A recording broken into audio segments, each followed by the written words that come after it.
territory and explain why they have collectively decided enough is enough and is coming to the House of Assembly with a motion of no confidence against the sitting government. Tonight they will give you 20 reasons for their collective decision. The phone lines will be open for your participation. The call-in number is 494-2250.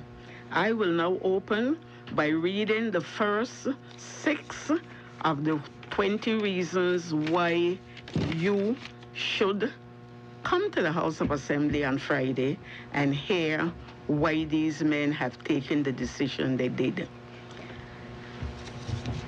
Decision 1.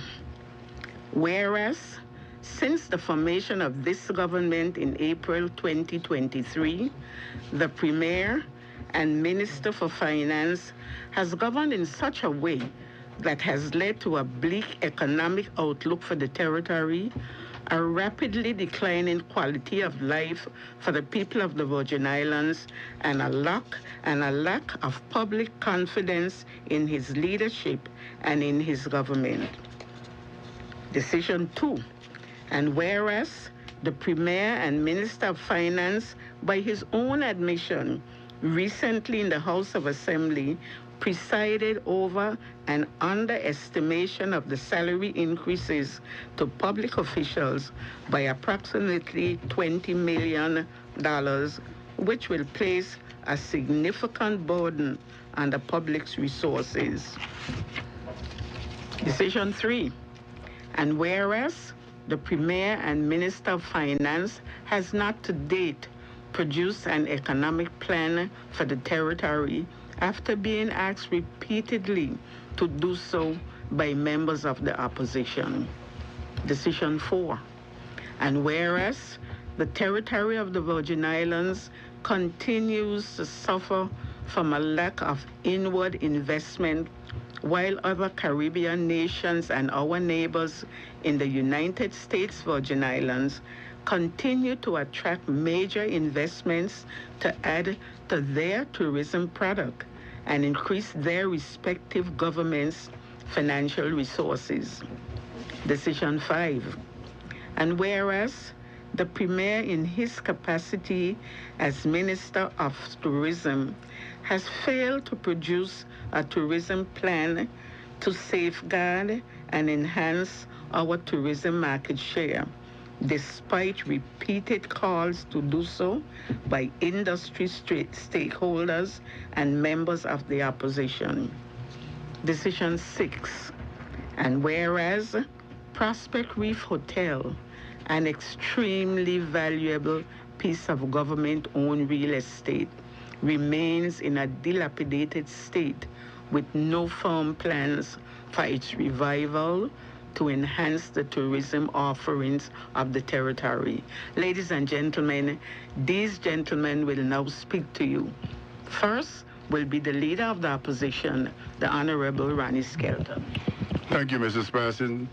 Thank you, colleagues, members of the listening audience, those of you who listen to us on ZBVI and all the radio station and on social media.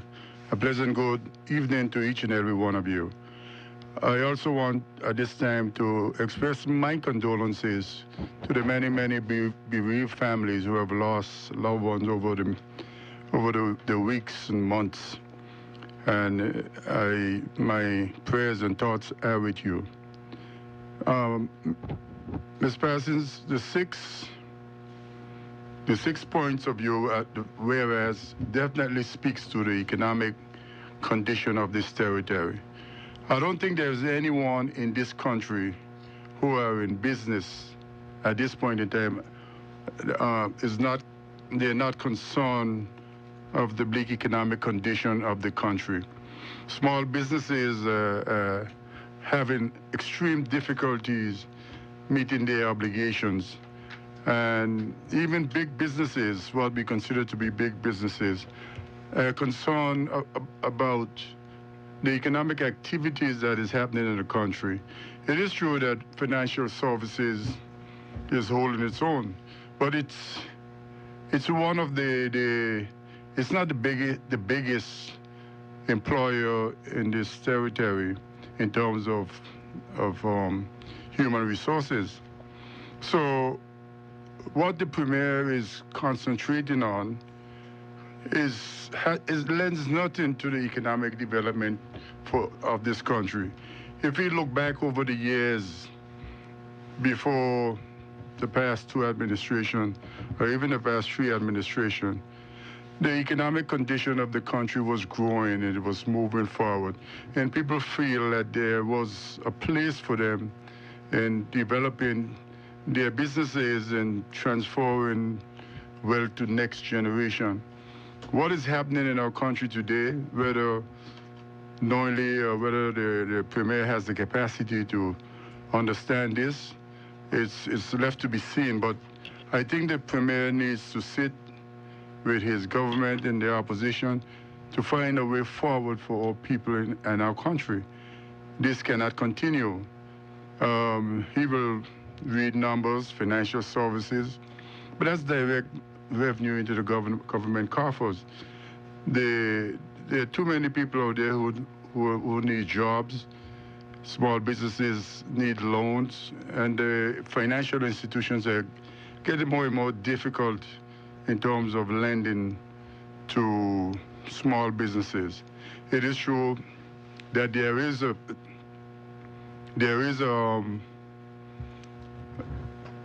program in the government for small businesses, but it's only funded small amount of money, $100,000. That can't help small businesses, and small businesses are the life and blood of any economy.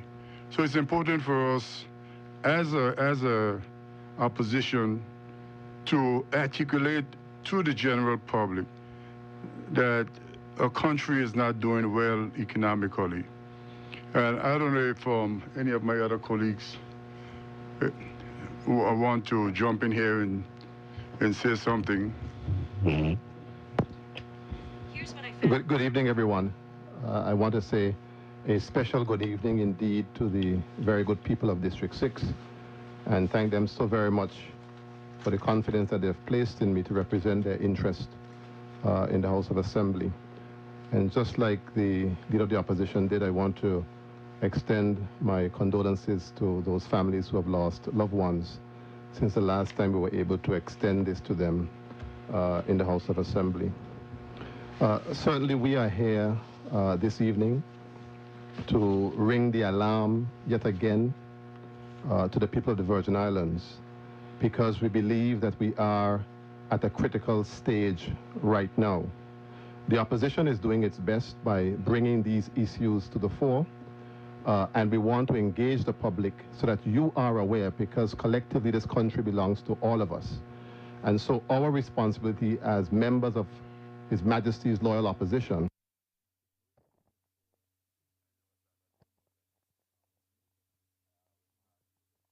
this evening, but the clauses that will be read out this evening by Mrs. Parsons, and even the first 6, are not just things that emanate from the minds of the people who are members of the opposition. These are concerns that we have gotten from every single citizen, regardless of what side of the political divide you are on.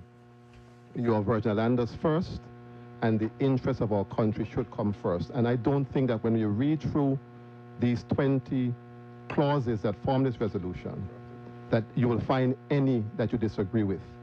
And so, as we started off speaking about the bleak economic conditions of the country, as the leader of the opposition said, we have 2 main economic pillars. There are other pillars that we can develop, but we have not done a good job in developing those. But the 2 main ones that we have, of course, financial services, that is run mainly by the industry and the Financial Services Commission and the BVI Finance Center. And they've been doing a good job. That goes way back to Honorable Lavity Stout and Cyril Romney and Honorable Ralph O'Neill, all those leaders who have done a very good job in making sure that the financial services sector remains buoyant. When you're speaking about economic activity and what really drives the economy, what really drives small businesses, you're speaking about the tourism industry. And that is one of the areas that we have been saying for the longest time to the Premier in particular, as the Minister of Tourism, that we need to take this industry far more seriously because we depend on it as a lifeline of the economy of the Virgin Islands. We have raised this matter consistently, asking for a tourism plan, first of all, because you must know what is happening out there in the tourism space. You must be able to see what your competitors are doing, and you must have a plan of how you're going to market the country and how you're going to develop your product. The Premier's response to our repeated requests for tourism plan is that this is not rocket science. And when somebody says that to me, it says to me that you are not taking the industry seriously. People have invested in this industry. This is how people feed their families. This is how they pay their bills. And you can say it's not rocket science, meaning that I'm not going to devote any time to this because it is something that is trivial. That is the way that I interpret that. I have a lot more to say on this clause, but I want to be able to give an opportunity to my other colleagues to speak. And if there's time left back, then I could speak on some other things as well. Thank you, Honorable Parsons. I think you earned that title. And all the other members who are here before us, the opposition, my honorable colleagues. This is Marlon Penn, member for the 8th District, and I also would like to acknowledge the people of the 8th District who bestowed their confidence and put me into the House of Assembly to represent their interests. We are here today to really articulate, not as was said earlier, not just our position, but the people's position on the issues, on the socioeconomic issues and all the challenges a person has been faced with throughout the term of this administration. You heard my colleagues speak about some of the main points, and I'll speak briefly on one particular area in terms of small business development and the economy and the role that government plays in that development.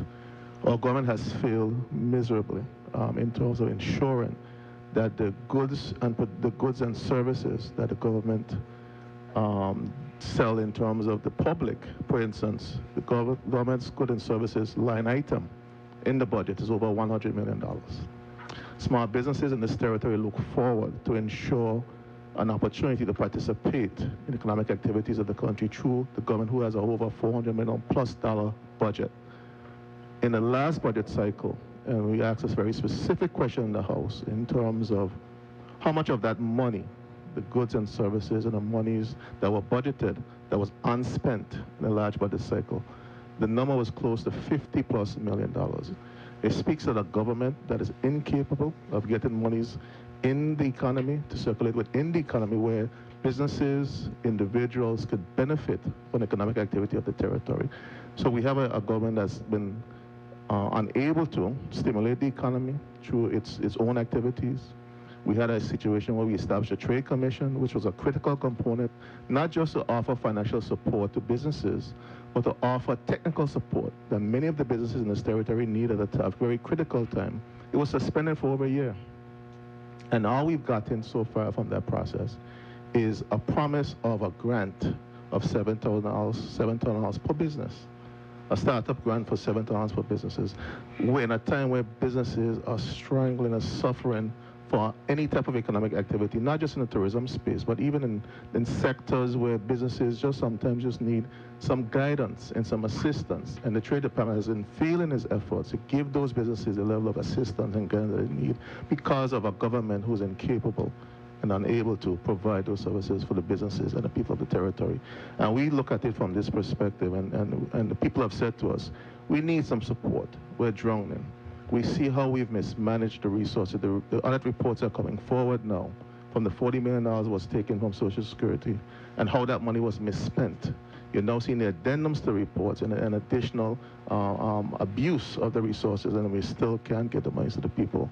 And again, I'll let my colleagues speak who wants to chime in on this particular section.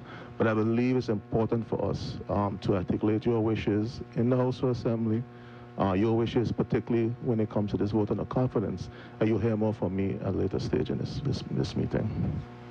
Good evening to the people of the Virgin Islands. Melvin Mitch Trumbull, your 2nd District representatives. I want to extend my heartfelt gratitude to the people of the 2nd District, but good night to the people of the Virgin Islands on Tolia Radio, listening on 284, on Facebook, on CBN, on JTV Lives, and the great ZBVI here. And I want to thank the Honorable Mrs. Eileen Parsons for hosting us tonight, and to my colleagues.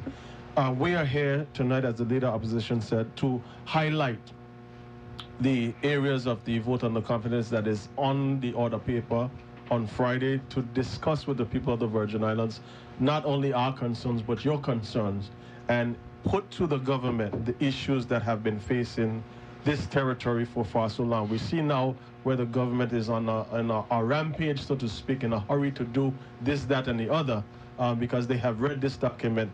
But the point that I want to highlight is point number 3, the clause number 3, where it says, deals with the economic plan for the territory after being asked repeatedly to do so.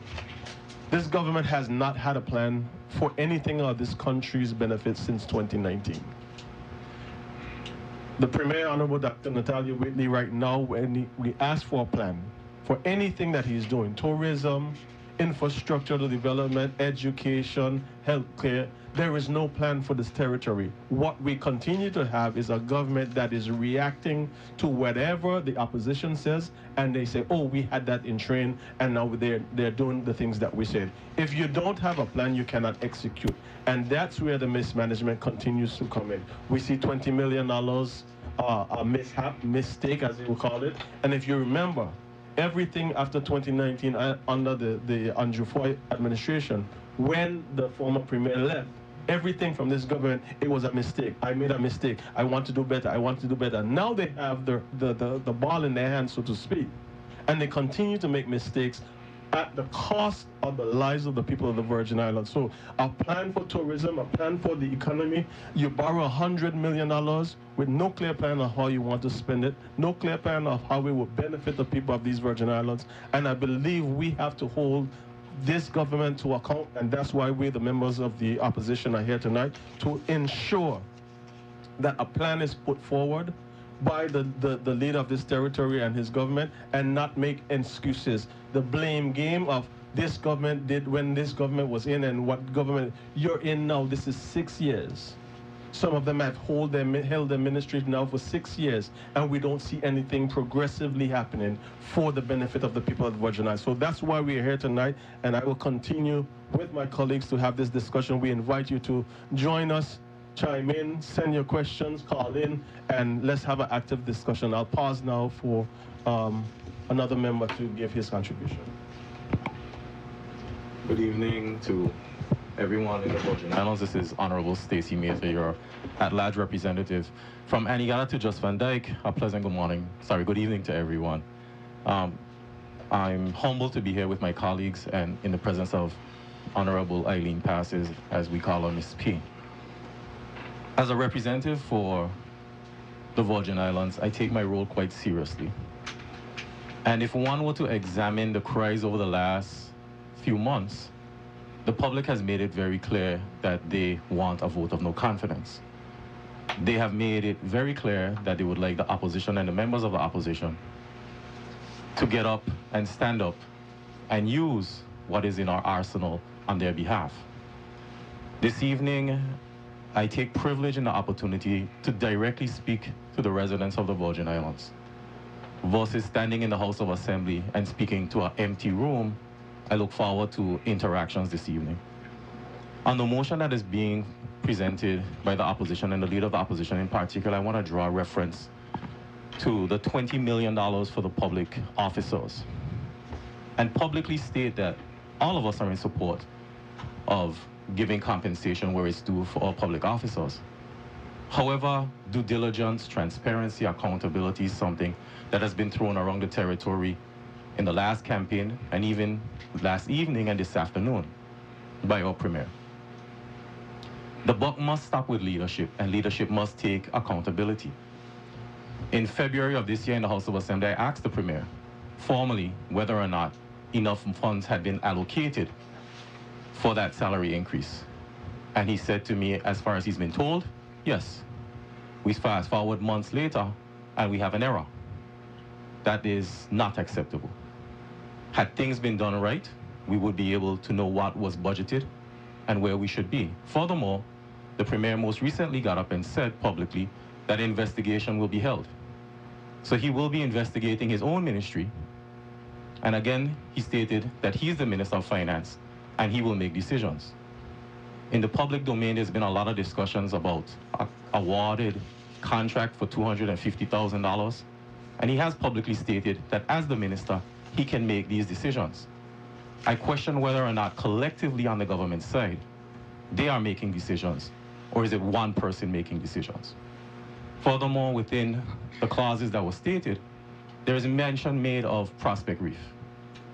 Now, the father above has given us a break between 2017, 2018 to present, but how many developments have we seen in our country? Peter Island was a redevelopment. There's been talk of Naniki, but Naniki is a development that's expanded or going to expand. Where are the new developments? We've had good weather, we've had opportunities. Why have we not attracted foreign developers to our shores? And I can say from personal knowledge that the Premier has constantly made reference to the Norman Island development. And I'm going to say it, that nothing is happening there. And the Premier needs to be honest with the people of this territory. Thank you.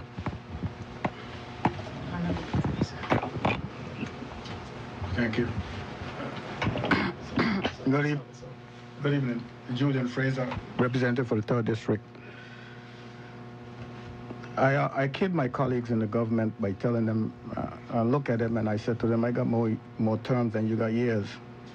And all my friends here would agree with me when I said that they have been hit with some unfortunate circumstances. When they came into office, the Premier was, I guess, eager to form a government and didn't take into consideration the need for experience. And that lack of experience is glaring. I can remember, and all of us can remember, when we were doing those bills that came to us from the COI, in particular, the Public Service Management Bill.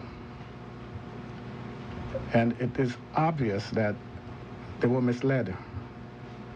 Those new members of government that went into the service got their cue cards from the public servants. And that was reflected in the draft bill that came before us. Had it not been for us veterans who experienced to ensure that any bill that passed through that House and becomes an act held true to the Constitution, the work that was done to create a ministerial system of government would have gone down the tubes. Our moderator here this evening can attest to what I'm talking about when I said that men, women had worked hard to develop our ministerial system of government whereby ministers run the country, not public servants. And that bill was smack dab with powers that legislators were going to enshrine in law to give public servants the power to run the country. And if for no other reason, when I campaigned during the last general election, I told the people that this country needs, I'm running because the country needs experienced people. I was glad when my colleague to my right, the leader of the opposition, was elected, and that was his experience in the House was well worth all those bills that came before us. So coming off Hurricane Irma and Maria in 2017, the devastation that this country felt, never had a chance to rebuild, because in the wisdom of the administration before this one and this administration to forego a $426 million loan guarantee from the British government, which is something that I will continue to fight for. I'll fight for it until I leave this house, because this country needs that money for development. You all mentioned the lack of development. You're not going to get the development that you're asking for if we can't get airlift, proper airlift. We need a runway. It has to happen. And I will continue to fight for it. That's not the only thing that we need. Then we had COVID. We're not recovered from COVID. I see people are still working from home. I guess they believe it's fashionable to do that, so they're doing it. I don't know how good it is for the country, but some people are doing it. If you ask me, I'll tell you they should come back to work. All the government departments and ministries, on our past, you know, when you were there, all the ministries were in one building. If someone come from Anegada and they want to see Minister X, Y to Z, I mean, they can find him in one building. Right now, I just found out where the Ministry of Health is on Friday. I was in the neighborhood and I saw the minister, so I said, well, oh, that's where you work. He said, yeah, that's where you work. I'm not picking on that particular ministry because they're all remote, and it should stop. We have a government administration complex that should be reopened. It should have been reopened already. And that is something I'm committed to seeing happen. I have a passionate feeling for the Premier, because he is one person who believes in something that I deeply believe in. And if it's for no other reason, that I will roll with him is because of that passion that he has for self-determination. And I am one of those persons who will not stop until I see something happen in that direction. So for my constituents, up until a week ago Friday, I put away my brother-in-law in a cemetery, who has passed away due to several ailments. It's not something that I like to talk about or wish to reflect upon, but it's a fact. It happened. There are others who are in the hospital. I had a little cousin who passed, Jason, and he hasn't been interred as yet, but it's not far away. And all the other families who lost loved ones, I extend my condolence to them and my heartfelt gratitude for those people who have cared for them and continue to care for them. Stop there.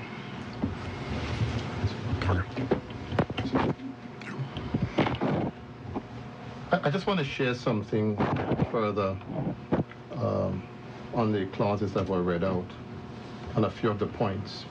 And we're on the cusp now of another budget address by the Premier.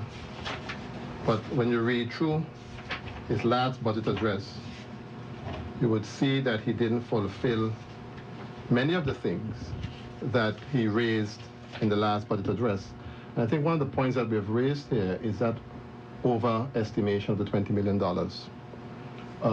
which is a significant problem, because obviously we now have to figure out how we're going to pay for that.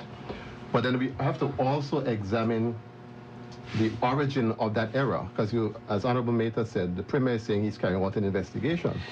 But I believe the investigation has to be on him as the Minister of Finance, and I'll tell you why I say that. I'll read from his budget speech that he gave in relation to the increase. And I'm quoting, "Madam Speaker, my ministerial colleagues and I are committed to ensuring that such will not be the fate of the current compensation review." He was speaking about the fact that we need to pay the civil servants more, which we agree with. "We have budgeted the money in the estimates for 2024 to implement the revised compensation and classification scheme. We have decided to move forward with the implementation because we know public officers should be paid what they deserve, and we all agree with that. We know that the cost of living is high and many of the meager salaries could not handle it. One thing that we must all be committed to achieve is that no public officer will be earning less than the living wage. We have allocated close to $10 million in the budget to achieve this." Where did he get that figure from? Because if you're saying that you're allocating $10 million in the budget, you said it from your own budget speech, and now we're finding that you had an underestimation of $20 million, then where did that $10 million figure arise from? And it raises a question in terms of what will happen, because we're not seeing the level of inward investment in the country that we expect to see. You've just had a $100 million loan that you said you're going to get, that we'll have to service that debt.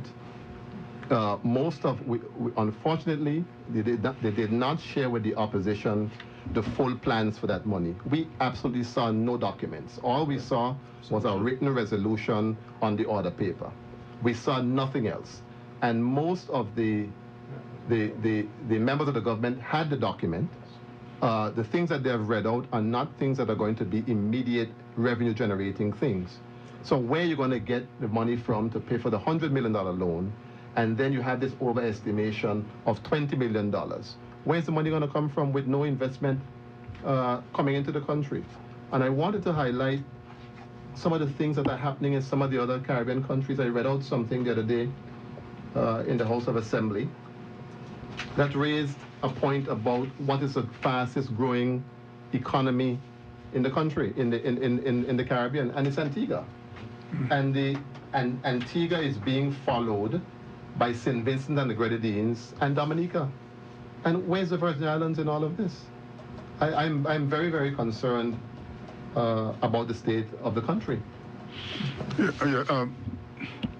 Colleagues, thanks. I showed the public is better informed on the 6 issues that we mentioned. We will continue to highlight and give examples and ideas of what we think should happen as we move forward. So we will ask Mrs. Parsons to read the next 5? Yeah, from 7 to 11. From 7 to 11.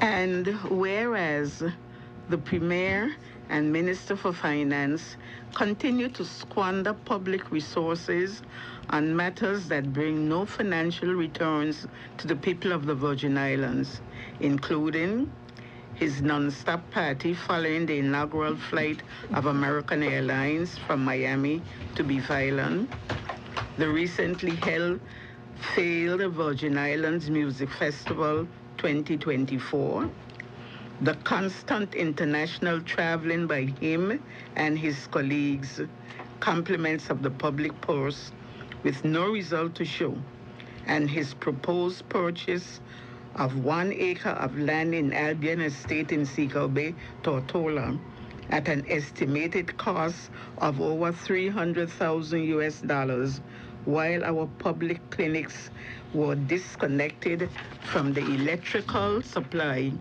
due to outstanding payments to BVI Electrical Corporation, and other important initiatives remain unfunded or underfunded.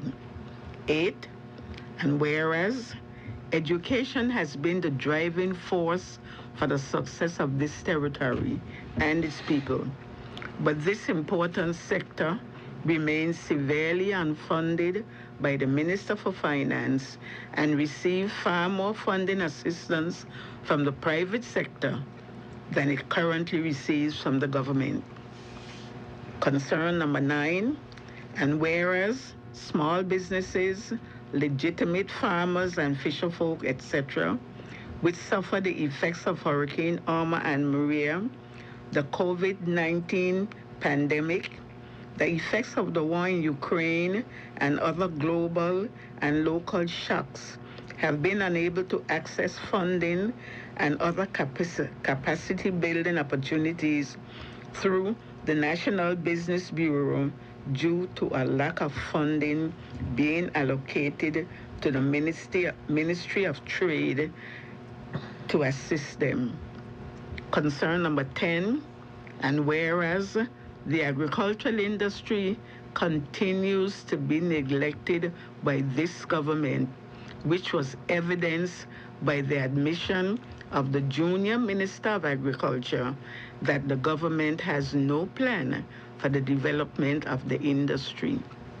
Concern number 11, and whereas the Premier and Minister of Finance and Agriculture had the perfect opportunity during the recent schedule of additional provision number 1 of 2024 to arrange funding as strongly encouraged by members of the opposition to do for the farmers who lost their crops during the recent passage of Tropical Storm Ernesto but he refused to do so. Which of you gentlemen will start? Again, let me see if I can touch on some of them. There's no doubt that the premier focus on parties is not working. That is not an economic strategy for the country, because he has not articulated exactly what he intends to achieve by doing this. So spending that level of funding in so close a proximity to the 70th anniversary festival celebration didn't make sense. It was not strategic. It did not lend anything to anything. As a matter of fact, we lost $900 and something thousand. So, and here we go again. We encourage him to get monies for small businesses, and I guess he's saying that giving a promoter $250,000 to 20 is a small. He give it to a small business. So what happened to all the other small businesses that have people employed that are doing things for the country that is most significant? So I think he needs a strategic plan if he intends to make entertainment his focal point. The traveling, again, there's no doubt in my mind that the government must travel, and but 75% of the travel to me might be necessary. But there's a lot of traveling that is being done by some of the ministers. To me, they're not necessary, and I don't know what benefit it gets back to the country. So that budget for expenditure in travel could have easily be reallocated to small businesses and things that really can help the farmers and fisher folks in the country. We talk about the redevelopment after the COVID, all the COVID grants and all the reports that were laid on the table. You can see the abuse in this. And if this government, which is the same government, because the premier was the deputy premier back in the day when we took the $40 million from Social Security to give to help people, even the schools, what do we call the schools, and the Christian church, the kids in churches, you can see it just was abuse. It wasn't. Some of it was not necessary, and it was done. And in light of this, because that happened, it seemed like he was able to push through the marijuana bill and gambling bill without any objection. So that is a concern that people have, and it needs to be looked at. So we are in a difficult space. For example, we have hurricanes now. The hurricane that damaged Florida, the two hurricanes, as a matter of fact, 1.4 and 1.5. If they ever hit Miami, and we have a food problem, and we are making no steps towards developing an agricultural industry. What happened to the livestock? The chicken and pigs and the vegetables and so forth. So if we don't put money into agriculture, we are heading down the wrong road. And this government talks about it, but nothing is happening. And we need to get something happening so we can feed ourselves, cut the food import bill to at least 20-25%. And don't let nobody fool you. I understand agriculture is subsidized in almost any country in the world. So don't think that I believe that you should not subsidize agriculture, but it should be on a production platform where people actually produce stuff for the development of the country. So I will stop there and we'll go to another one of our members. Thank you, Honorable Leader of Opposition. To these clauses that we are at, I heard the Premier, he's on an all-out campaign over the last couple of days in anticipation for the House of Assembly sitting on Friday. And last night he had a 2-hour rant, so to speak, on JTV where he was talking about everything. He was talking about what he's doing, he's defending this and he's defending that. But if you have to go to the extent to use all sorts of words and excuses to justify decisions that you are making that does not benefit the country based on the needs and the concerns that the people of the Virgin Islands currently have, then your priorities are all messed up. I learned this a while ago, that there's 3 ways to defeat a people, a business, and a country. If there's no plan, no commitment to the plan, or we simply move too slow. Well, the Premier and his government have it in reverse. As the Honorable Member for the 6th says, full speed for party. Everything, as you would say, when you say party, he said me. And that's what is happening. But now there's a justification for how you're and why you're spending these monies. Last night I listened to him talk about sustainability and food security. Oh, we're going to have the reservoir in Paraquita Bay 2025. We're going to have a marketing complex for fishing and farming in Paraquita Bay 2025. And I'm listening and looking at the comments, and people are like, "Go Premier, you're doing a good job. Where is the plan?" I could tell you I building a multi-million-dollar facility in the pond in King Garden Bay. And you shake your head and say, but until you see a plan, there's nothing happening. And he continues to kill us and insult the people of the Virgin Islands intelligence with just this endless chatter. There is no plan that has come forward for agriculture. The junior minister for agriculture said there is no plan. When we ask the questions in the House, there is no plan. So how you want to do things, but the only thing that there seems to be a plan for is partying and wasting the public's funds and then trying to justify it. How can you go and talk about things like food security and entertainment as entertainment for tourism? Now it's tourism entertainment. But you spend $250,000 on a non-stop party, that failed. You turn around again with no agreement from your government and your cabinet.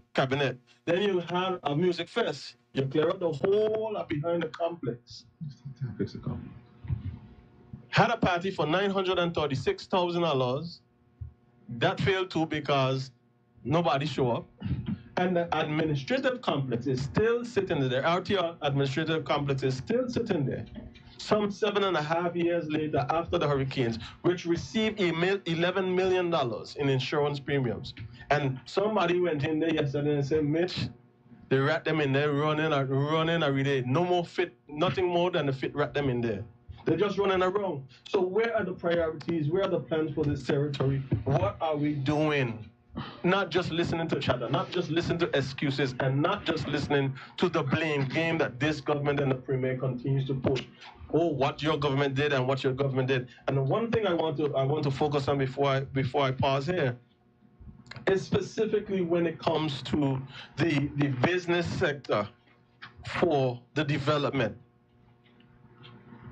It is okay to do a music fest. We return the music fest.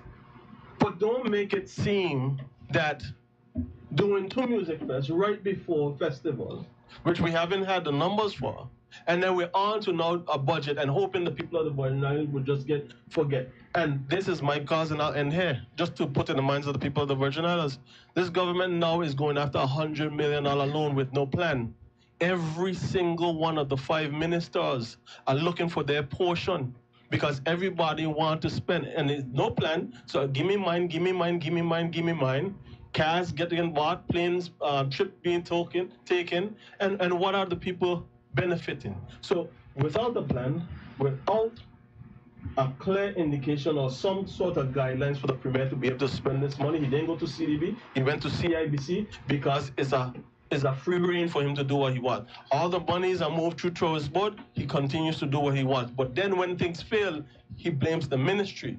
I heard the Premier today say on a radio show, surrounding tourism, he will have the Ministry of Tourism deal with it, but you are the Minister of Tourism. You are the Minister of Environment. You are the Minister of Ministers. You need to be held accountable to the people of the Virgin Islands. People in this country are having a very difficult time making ends meet. You have people who literally don't have money to buy food. I know all of us have our district offices and we interact with people on a daily basis. Many of us have to put our hands in our pockets to give people money to buy groceries for their families. Businesses are struggling, so people are unemployed. And the prospect of employment is bleak because the economy is not growing fast enough to absorb the persons who are coming out of school and different things. People are losing their homes. I don't know about you, but it irks me to pick up the newspaper and see that people losing their homes at the rate that they're losing them. People can't pay their rent. It's just a very difficult time right now for people in this country. And for those persons who are facing the brunt of this difficulty, it must be extremely hard for them to watch a government or premier that they elected be so insensitive to those challenges that they're having by squandering money the way that he's doing it. And they themselves are in urgent need of help and cannot get the assistance. In addition to the parties that were listed, how do you take up $220,000 arbitrarily and just give it away to a promoter? Now, I have nothing against the promoter because the promoter is a business person who sees a business opportunity. So I say kudos to him for that. The Premier has an overriding responsibility as the Minister of Finance to the people of this country that the promoter does not have. And in the circumstances that I've just described, people having such a difficult time, how do you take that kind of money up and give away for a party? It is just, to me, it is just the most insensitive thing that you can do. And then you learn from the promoter that he pressured the Premier. When I heard him say that, I got concerned. Because if we have a Premier that is dealing with matters on a high level, particularly negotiating with the UK and other things, and he can be pressured by a promoter to give $220,000, then it says to me that something is wrong. I brought a bridge with me outside Premier, and I have it, and I want you to buy the bridge. Meet me outside 10 o'clock, and I have this bridge to sell you. Because if anybody can pressure you into doing something like that, it is certainly very, very concerning for me. When you look, for instance, at that, just look at that 220. $125,000 was put in the budget for small businesses. And we begged, every man around this table begged the Premier as the Minister of Finance to put more money in because you've got to get the small businesses going. That's the engine of the economy. You've got to get that going so that you can get employment going and the economy can start to catch itself again. The minister responsible for trade herself beseeched him to put more money in to help the small businesses. He was adamant he's not putting any more. He left it at $125,000. Now you have $125,000 for a grants program with all the amount of businesses, small businesses that you have in this country. You wouldn't even scratch the surface of what businesses are dealing with, but you can take up in one go $220,000 and just give to a promoter just like that. It is just wrong and it is just hurtful. And to me, it's an insult to the citizens of this country. The people in the farmers in Paraquita Bay, they're trying their best. They're trying their utmost in Paraquita Bay. And they can't get water. Simple water to water their crops. People are going home in the evenings in my district. Everybody got to sing for their supper. I'm singing for mine tonight. In my district of District 6, almost every day, the water is off 3-4 times a day.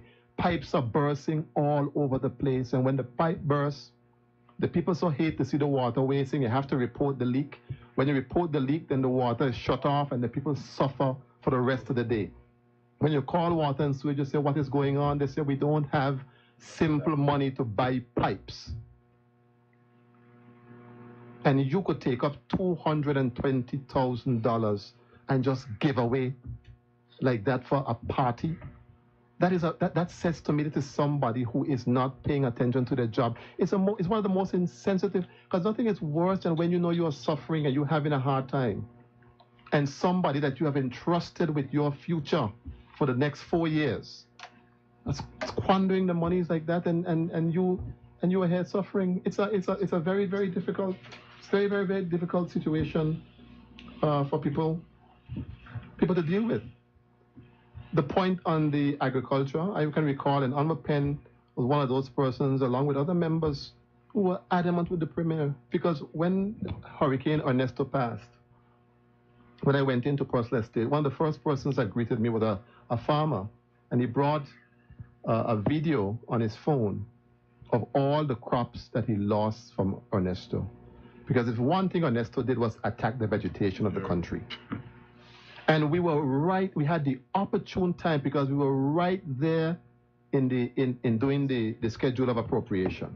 And we said, Premier, find some monies to put here to help those persons that lost their crops to be able to buy their slips and put the things back. Not a penny halfpenny, according to my mother. But he was able, after being pressed, to tell us that he's buying a piece of land at the back of Albion Estate for one acre for over $300,000. Sure, for the person land. How do you justify, how can a leader who said, because you cannot run, you shouldn't be in public office if you don't love people. You can't just say it, you have to demonstrate it. And how could you be so unkind and unthoughtful with those farmers that lost their crops, many of whom that is how they make their living? And you couldn't find a little $100,000, a little $200,000 to put in there for them, but you could buy a piece of land on Albion for what you going to do with that piece of land behind there in the bush? What is the purpose of this? And so you make people angry when people are suffering and they have to look at this and see what it is you're doing. It is extremely, extremely hurtful to see. Extremely hurtful. Piggybacking on the energy that Honorable Walwyn just put forward, I just want to draw some attention. And again, I state that collectively you would see that two ministers of the House of Assembly on the government side spoke out against what is happening, but the others are silent. And when you bring a motion of confidence to the House of Assembly, the hope is that the ministers on the other side and the junior ministers will become more vocal about things that maybe they have said privately. Within the motion of no confidence, we speak to education. $220,000. I'm not against entertainment and tourism, but as far as I'm concerned, if the Premier realizes that the people of the territory are uncomfortable with his decisions, one after the other, $930-something thousand sitting behind the complex, we're not using it. Is it a parking lot? But yet the bush surrounding that area and the parking area there and over by Island Taco and other places, it needs fixing. But the energy to fix that was done, but nothing else. We look at the high school, there's no catchment unit there, no cistern. Could we have used that money for that?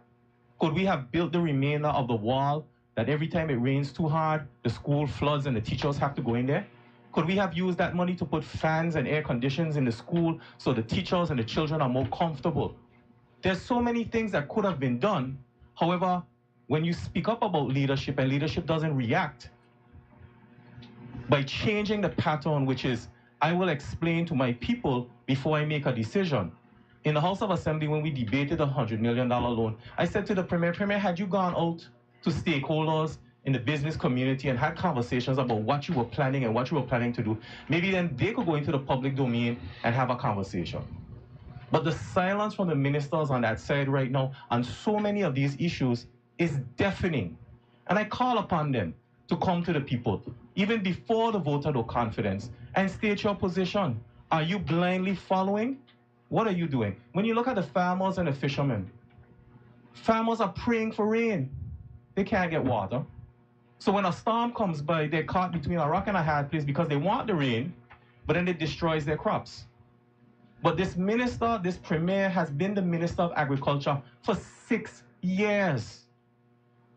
He took the portfolio with him, and there doesn't seem to be anything getting done. They speak about the reservoir. Again, no money was put there for the reservoir. We've been hearing that from 2023, 2022, 2021. When is it coming? They talk about the fishing complex in Paraquita Bay. That sounds wonderful for fishers and farmers. But what produce, what fish will they bring when they don't have ice? They don't have vessels. They don't have wire. They don't get trained. What are we going to put up there? Is it going to be like an empty supermarket? Premier is putting the horse before the cart and expecting us to buy what it is he's dragging. And this is not working for us. So I call on the Premier again, lead your people to believe your plan. Because if you don't have a plan, we have the right to question where we're going. God, before the horse or before the donkey? and I mean, a little light moment, but it's if it wasn't so serious, it'll be comical. Because we have some serious, and my colleagues have expressed and articulated so very clearly some of the challenges that our people are faced with on a daily basis. And for me, I just want to put it in a little deeper perspective for a minute. I just did a quick math on the parties that the Premier held over the last year and a half, thereabouts, and what that added up to.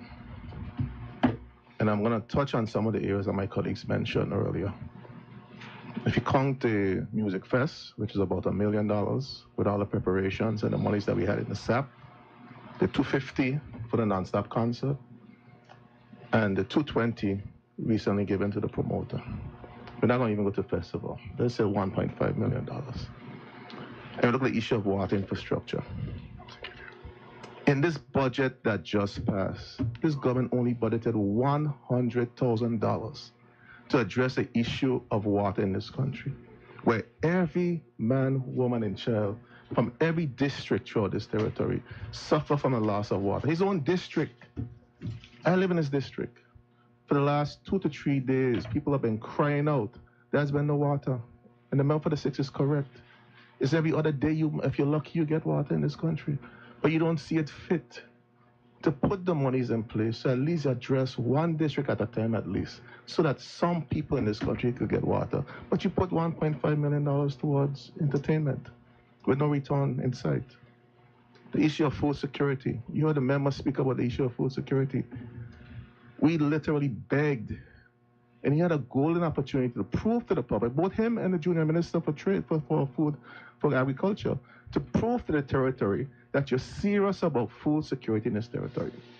You look around this territory after Ernesto, all of us in our district saw the devastation that our local farmers got to their crops. The bananas were destroyed, all the other soft crops, short crops were destroyed. He had an opportunity not to give them like he did in 2019, 2020, where they wasted and squandered over $40 billion. But he had a golden opportunity to put some money in place to at least get the crops that these farmers need so they could replant their crops for the tourists. He refused. But in the same breath, as a member said, he allocated $220,000. Nobody's against the promoter. He's selling the story, though, that we have something personal against the promoter. It's a principle.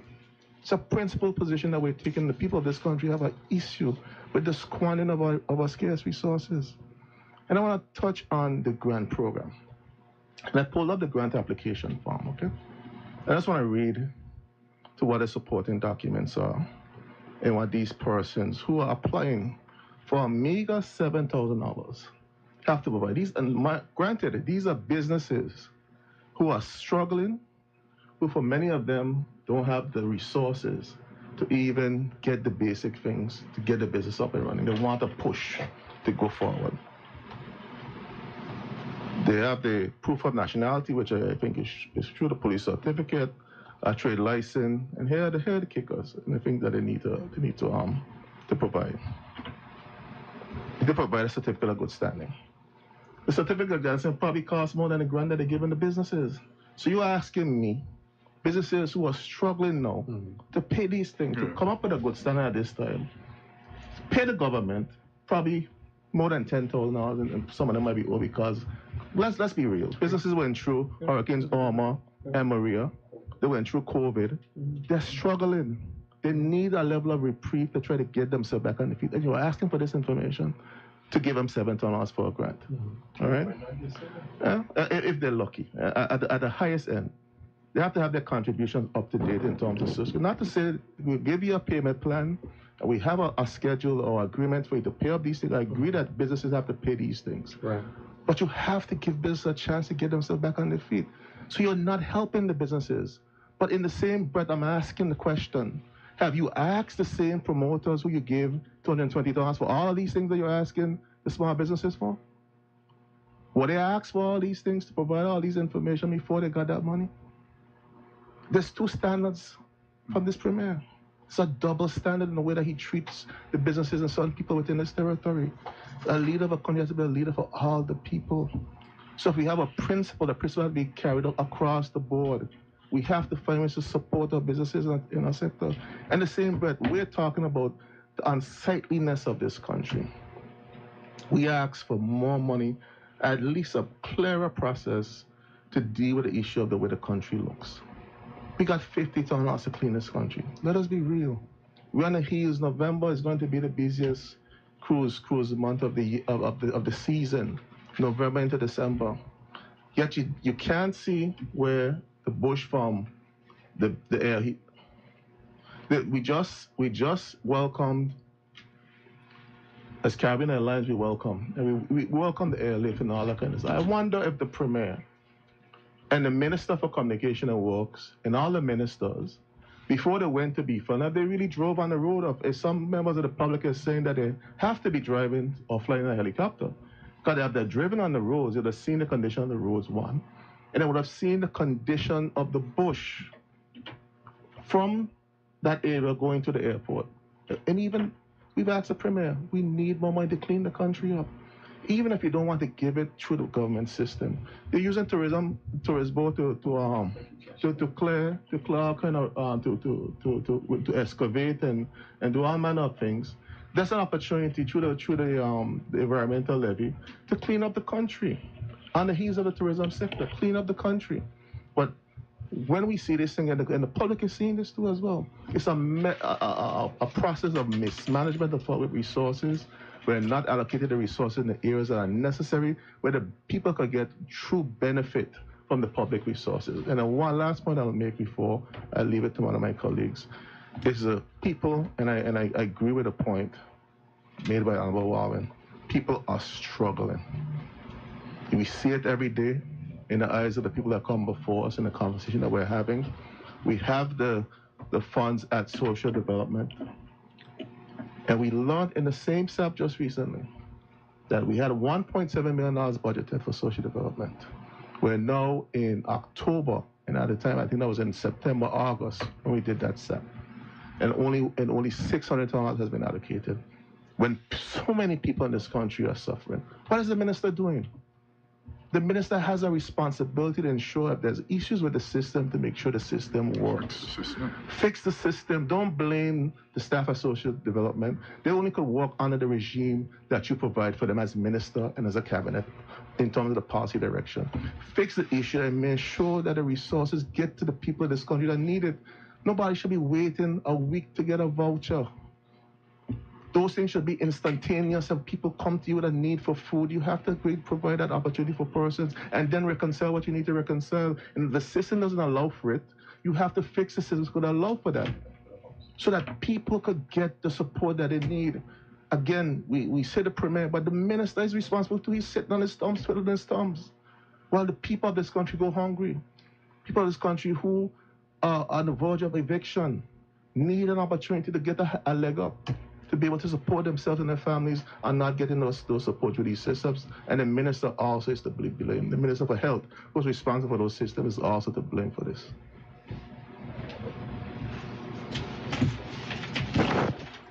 I think you stop at a good point, because I want to raise the issue of have we actually hit the mark? Did we? We talk about excessive travel and the expenditures, We talk about non-stop parties and the money spent. But in a quantum, with the exception of the $20 million that has been under budgeted for the public service, salaries increase. If you add all those things together, the figures are small. You talk about, our budget is about $420 million. Where's the rest of the money? If you look at, you just mentioned the $1.7 million that were allocated for public assistance, and only $600,000 has been spent so far. This is systematic. Each of us got $300,000 or $200,000 for each of our districts. And at the end of the year, $150,000 goes back. We don't have revotes anymore. So there's something wrong with the system itself. Why the place looks the way it looks is not the lack of money, because as you can see, the monies are there, but they never get spent. So there's a systematic problem, a systemic problem. And if you look at the Public Finance Management Act, which seems to be this monster with 4 eyes that no one wants to touch. And I think when we go back to the House, that's one of the things that we need to vigorously attack. Just like we did all the other bills that came before us, compliments of the COI. The country is being choked. It's being choked because everyone is afraid to disseminate the funds that were appropriated for the upkeep of the country. And just the way they are afraid, everyone who is afraid, who is supposed to direct them, are afraid to direct them. Same likewise. That's a government issue. And like I talked before, I said it's a lack of experience. The lack thereof is glaring. And until the government comes to the realization that there is a shortcoming there, we're going to be back here. You're going to be back here with another motion of no confidence. Like I said, there will be many. And the elections will come, or the term will run out, the elections will come, and you would have achieved nothing. So I think that we have made a first step by working together with the government over the past few months in getting those bills down to the governor, who is yet to assent to them. And that's only because of cooperation. What we're looking at here is not going to get fixed unless we fix that Public Finance Management Act, and unless we cooperate, all of us, all 13 of us cooperate. And we'll be talking about this again and again and again. Can I just pick up on something you were saying? The people are having a very difficult time in the country making ends meet, getting their kids to school, make sure they have a proper breakfast and lunch and so forth and so on.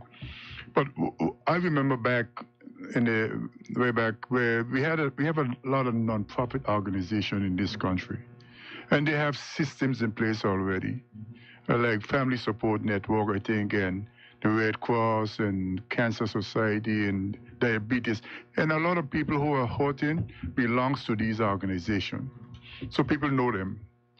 So if the Premier was thinking on how to help people, he could sit with these organizations and find out how we can get the same $220,000 to these organizations so that they can help more people. Mm-hmm. And I think we're not utilizing all the things in the country to help us to make progress. And I am, even the vote of no confidence that he is concentrating on now to make sure that it doesn't happen. My colleague here from the third and I, we are for total internal self-government. But I am not for total internal self-government with a premier who is going to be making sure that the democratic process is stymied or doesn't happen. You cannot have a democracy where a premier feels that he can manipulate the whole system to make sure democracy doesn't happen. The democratic process must happen. And he's all over the place telling people he's going to make sure that this vote of no confidence doesn't happen. And his colleagues are going along with him. You know, this is crazy. In every other country, when you hear vote of no confidence or they're moving something against, it is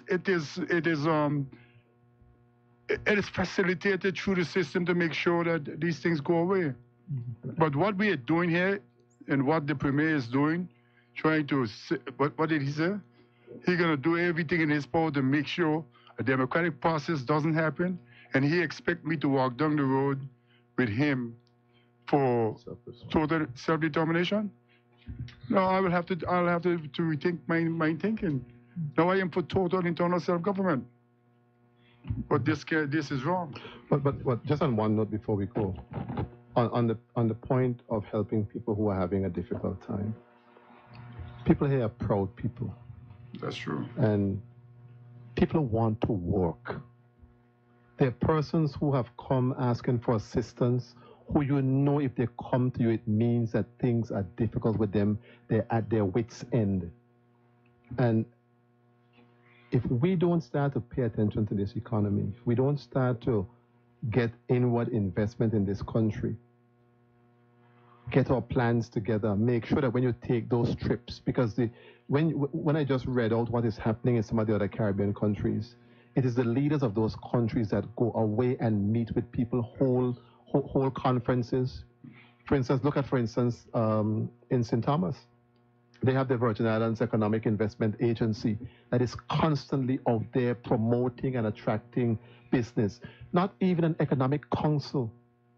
The premier has to advise him on economic matters in the country. So we're not getting the wheels of the economy turning so that people can plug into it and take care of themselves. Yeah, we've had a buoyant middle class for years in this country.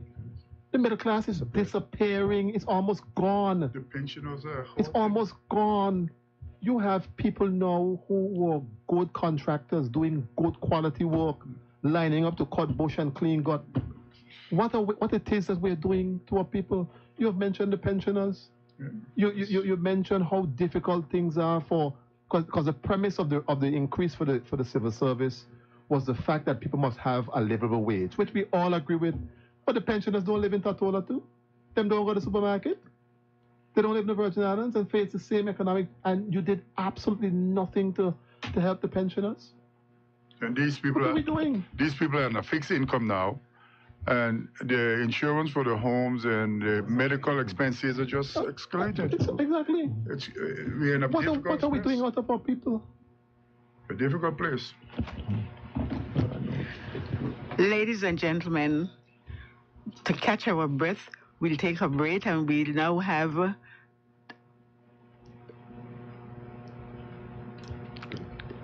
From 300 feet above Vargas Bay, Tortola, this is radio station ZBVI.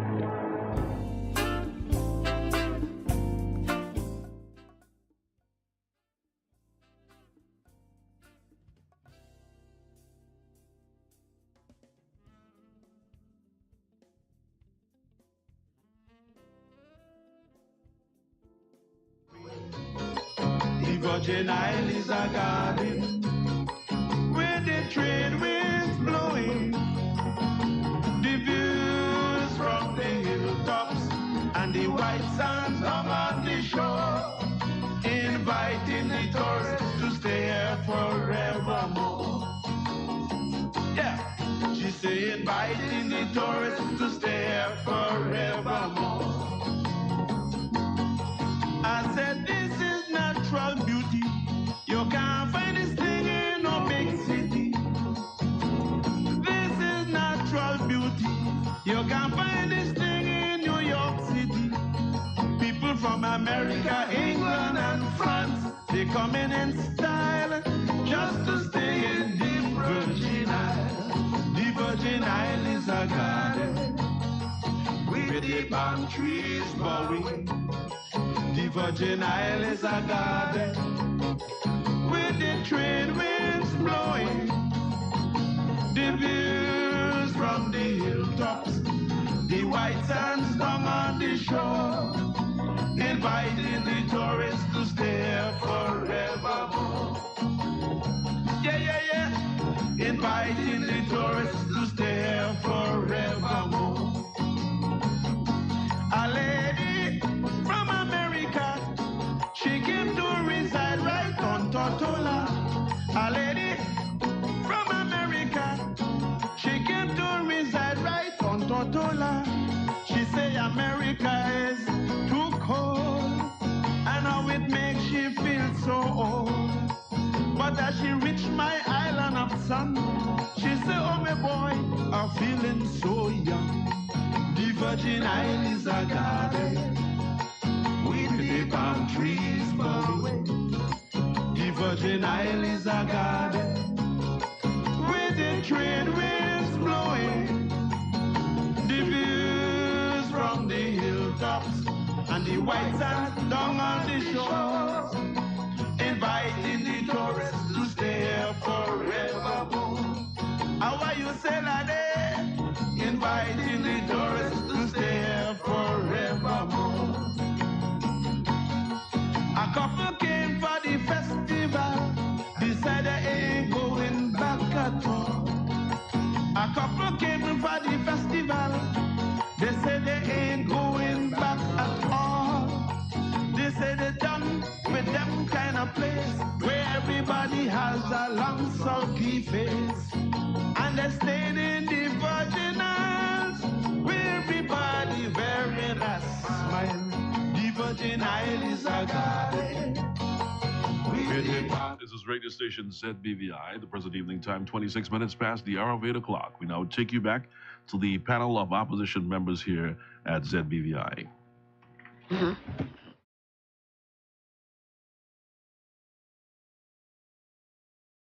To concern number 12. And whereas the minimum wage in the territory was increased without ensuring that all the necessary mechanisms were in place to prevent a hike in the cost of living generally, that the disposable income of those persons who should benefit from the increase would be enhanced, and that the financial health of already struggling businesses which were not properly consulted would not further be compromised. Concern number 13, and whereas the public assistance program is not effectively and efficiently meeting the needs of the most vulnerable, elderly, unemployed, indigent in our community due to a lack of proper restructuring of the Social Development Department to take on this new task with approximately $1.7 million allocated in 2024 for public assistance, but only $600,000 was spent. The lack of updated legislation to enable the staff at the department to be able to assist citizens in a more timely fashion and to provide the right levels of financial assistance in the line with the current cost of living. Concern number 14, and whereas our citizens and visitors continue to suffer from the deplorable condition of our public infrastructure, especially our roads, sewage, and lack of access to a reliable supply of potable water, which the Premier and Minister for Finance continue to willfully disregard by not providing the necessary financial resources to address the issues despite repeated calls to do so by the Minister for Communication and Works and the members of the opposition. Concern number 15, and whereas our citizens and visitors continue to endure the filthy physical state of the territory, which lacks proper maintenance and upkeep, as can be evidenced in the overgrown bushes that now compromise the safety of motorists and pedestrians, and the ever-presence of garbage, derelict vehicles, and sunken boats from the hurricanes from the 2017, etc., which continue to spoil the natural beauty of our islands without a proper intervention by the Premier and his government. Concern number 16, and whereas criminal activity, including murders and other gun crimes, robberies, and burglaries, continue to rise, causing significant social and economic problems. And to date, the Premier and his government, with 2 government members being members of the National Security Council, has not produced a comprehensive crime reduction strategy to mitigate the situation.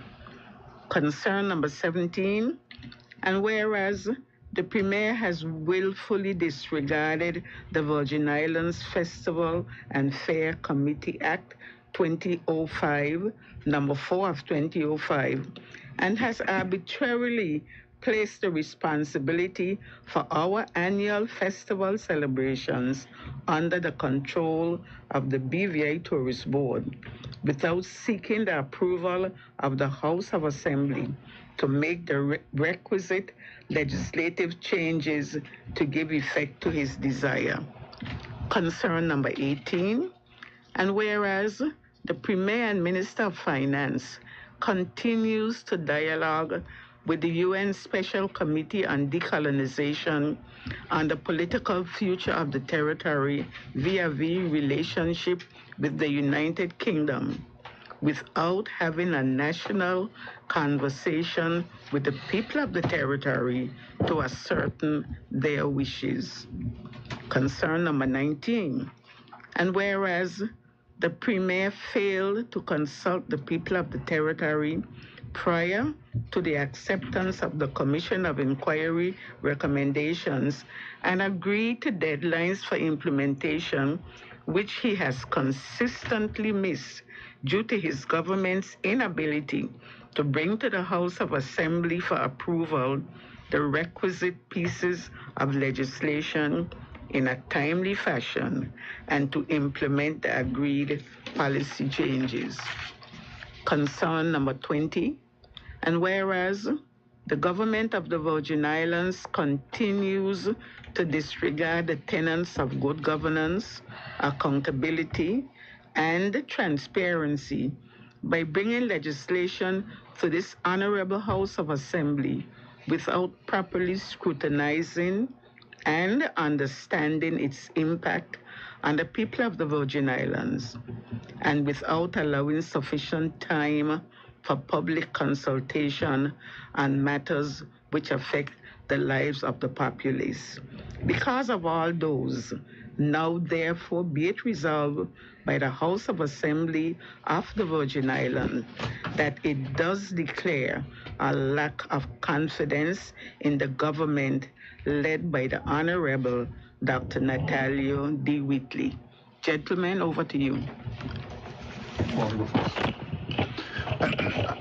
If I may this time, Go ahead. If I may this time, I just wanted to pick up on something, and I wanted to end off the last segment. I wanted to pick up on something regarding what my colleagues mentioned about the middle class and the shrinking middle class that we're seeing in the territory today. And I just got, and most of the middle class persons were built through the financial services industry. That is where a lot of the high-paying jobs started in the BVI, where a lot of the corporate administrators and those key jobs were held by Virgin Islanders.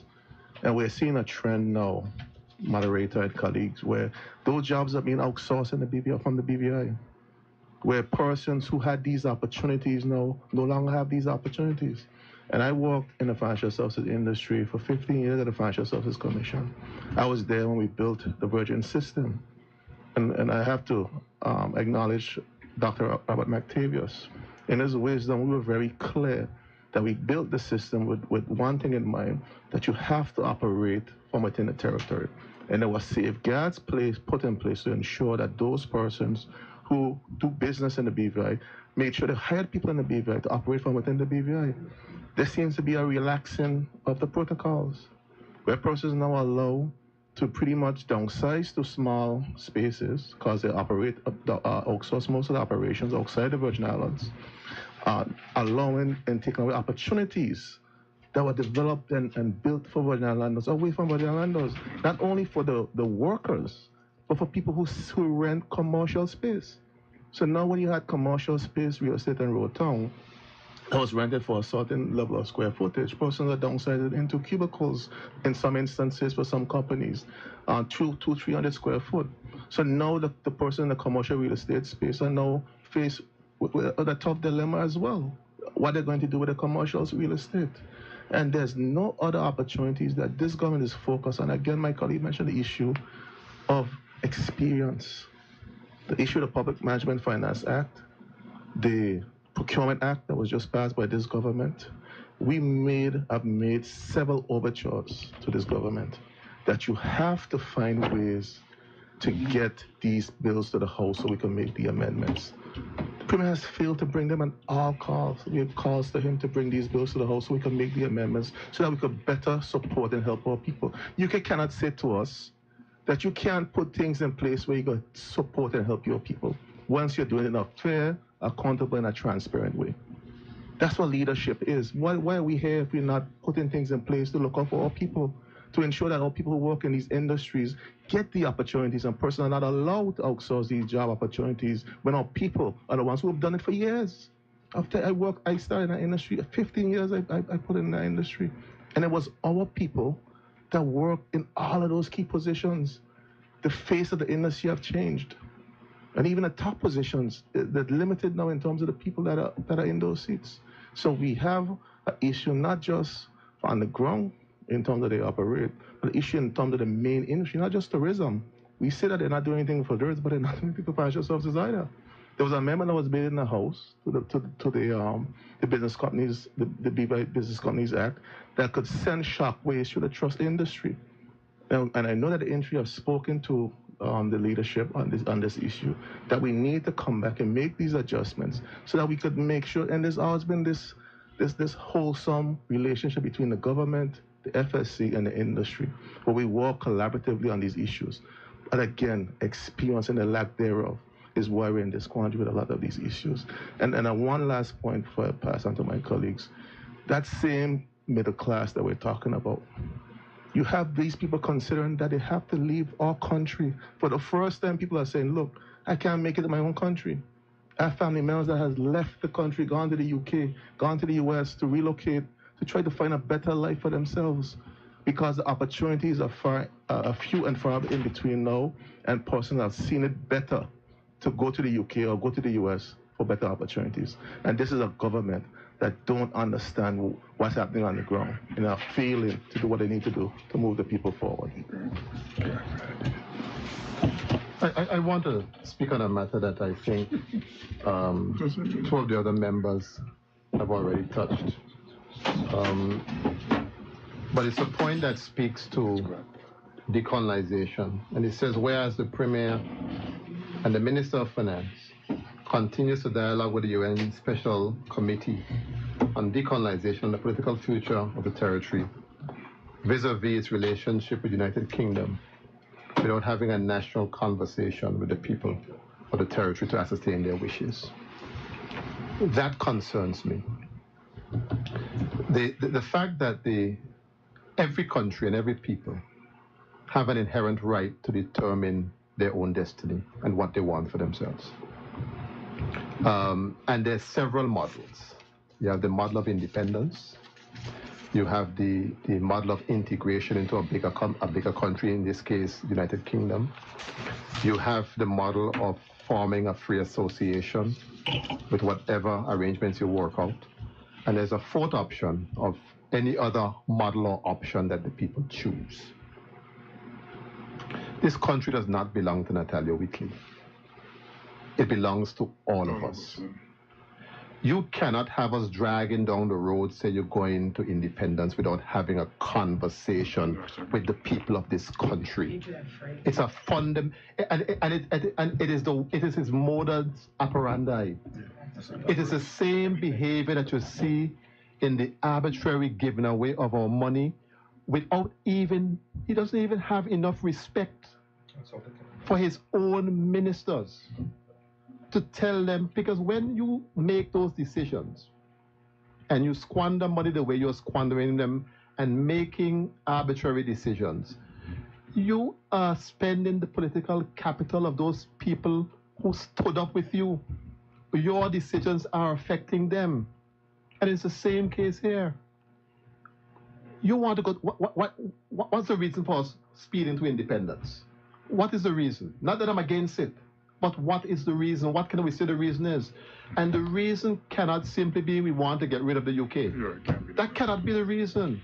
The reason has got to be that we are at the point of political and economic maturity. We have built the institutions of this country to the extent that we are confident that we can handle our own affairs. That is a litmus test. And the confidence comes from the people. From the people. If you have a referendum right now, you would not get 5% of this population say they want to become independent. And it's not that they don't want it. The confidence in the leadership is not there. You can't lead me to independence when you can't put some asphalt in a pothole. How are you going to get that do? Because yes, I have the inherent right to self-determination in whatever form I want.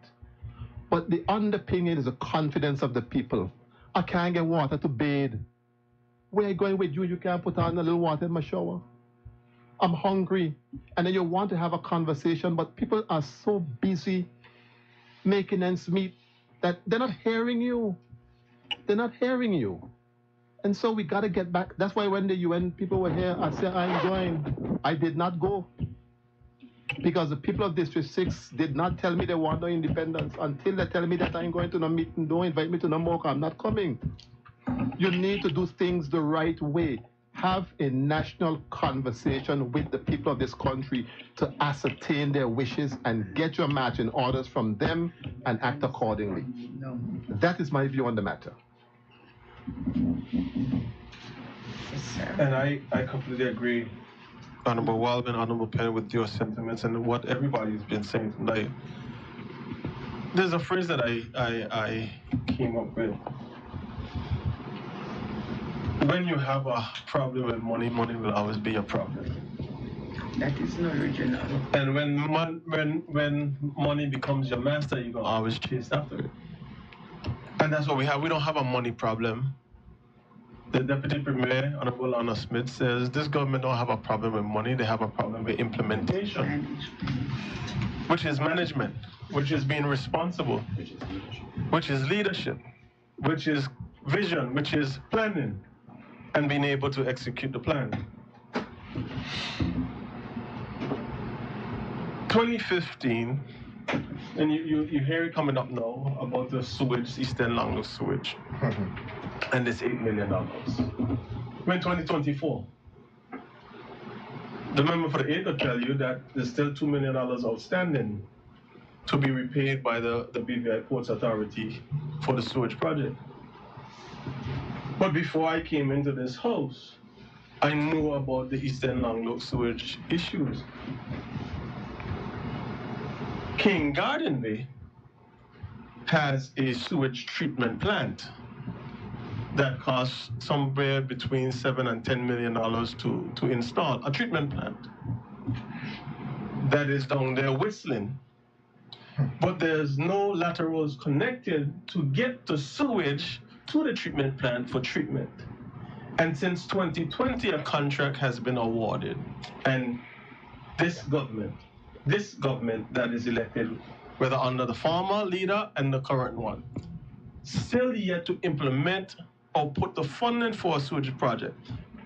And now the people of Eastern Langlo, together with the people in the village of King Garden Bay, have their monies for the sewage facility put in this loan fund. which means there's no plan. They're just assigning it to money and where they think people are going to be happy. The biggest problem for me is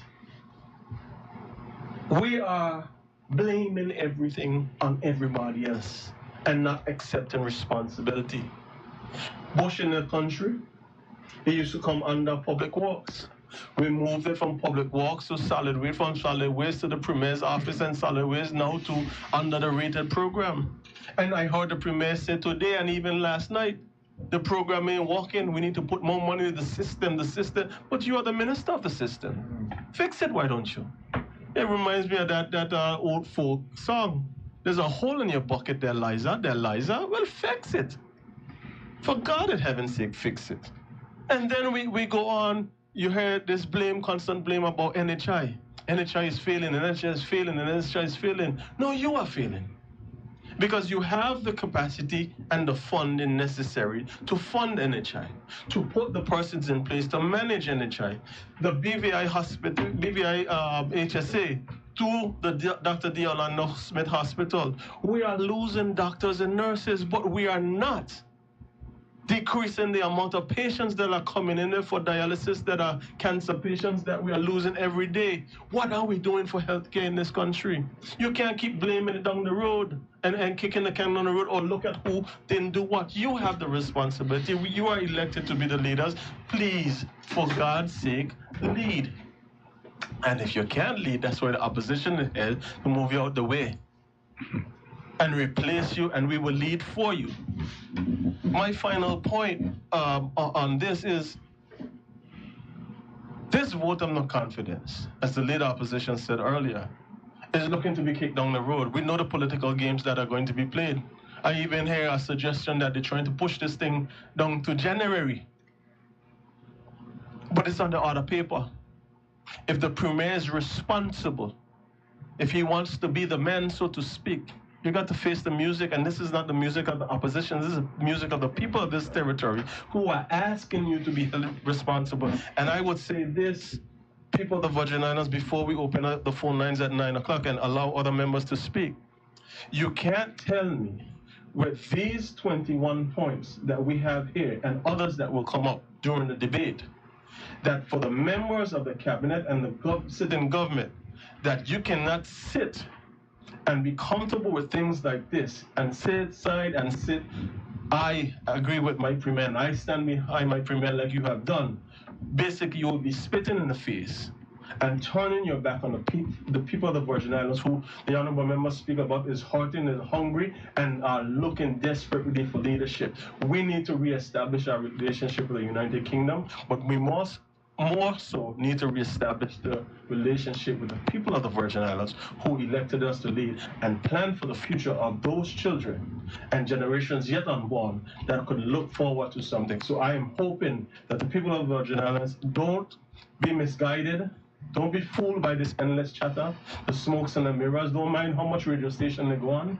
Listen to the facts, and you look at your situation home. And if it doesn't add up to what is being said, then you must hold them to account. Next. If I may chime in on a few things here.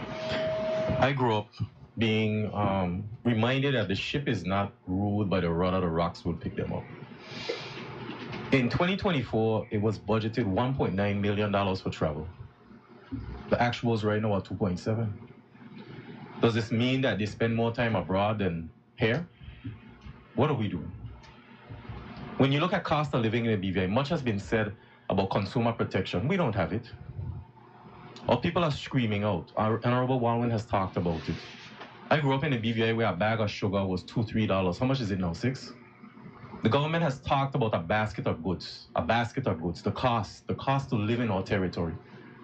You look at land, you look at construction, real estate in our country. We are pricing our people out of the Virgin Islands.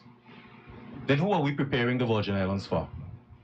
If our own people, as Honorable Penn said, are migrating out of our country because they can't find jobs, because the salaries are not there, because we're not protecting our own, then what are we really creating? And then we're walking down a road to self-determination. The Premier has the opportunity, and had the opportunity last election, to hold a referendum to garner the perspectives of the people of the territory on many different issues. But these things are not being done.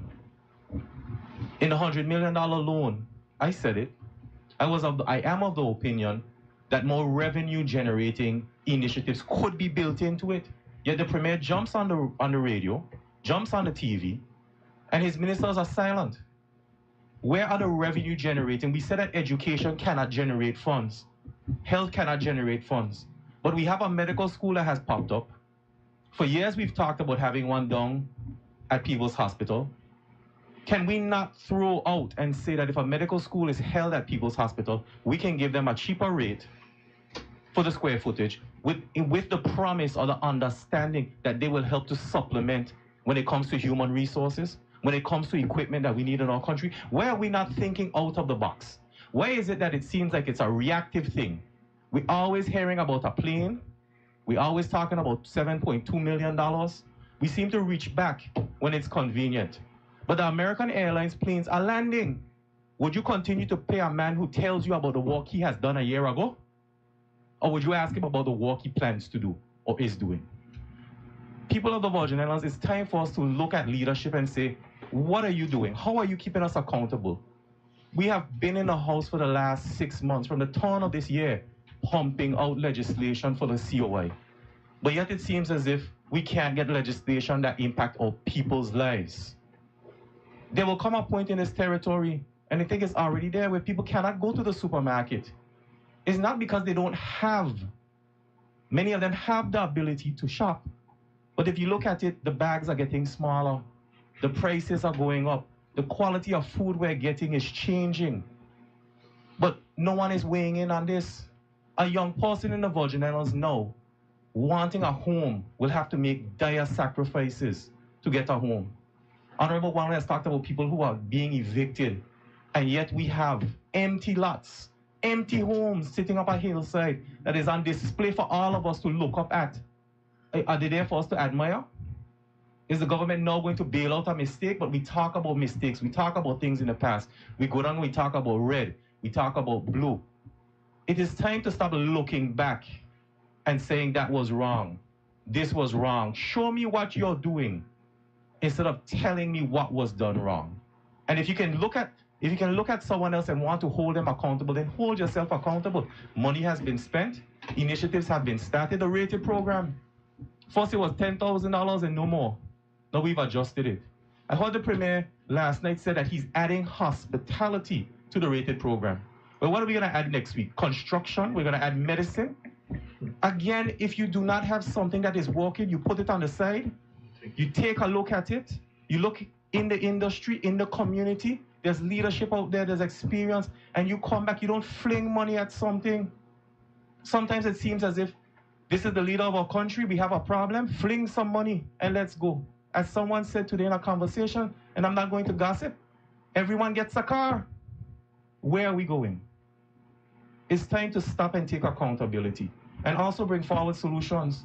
Our people are hurting, and we must reach out and show them that we care instead of just offering lip service.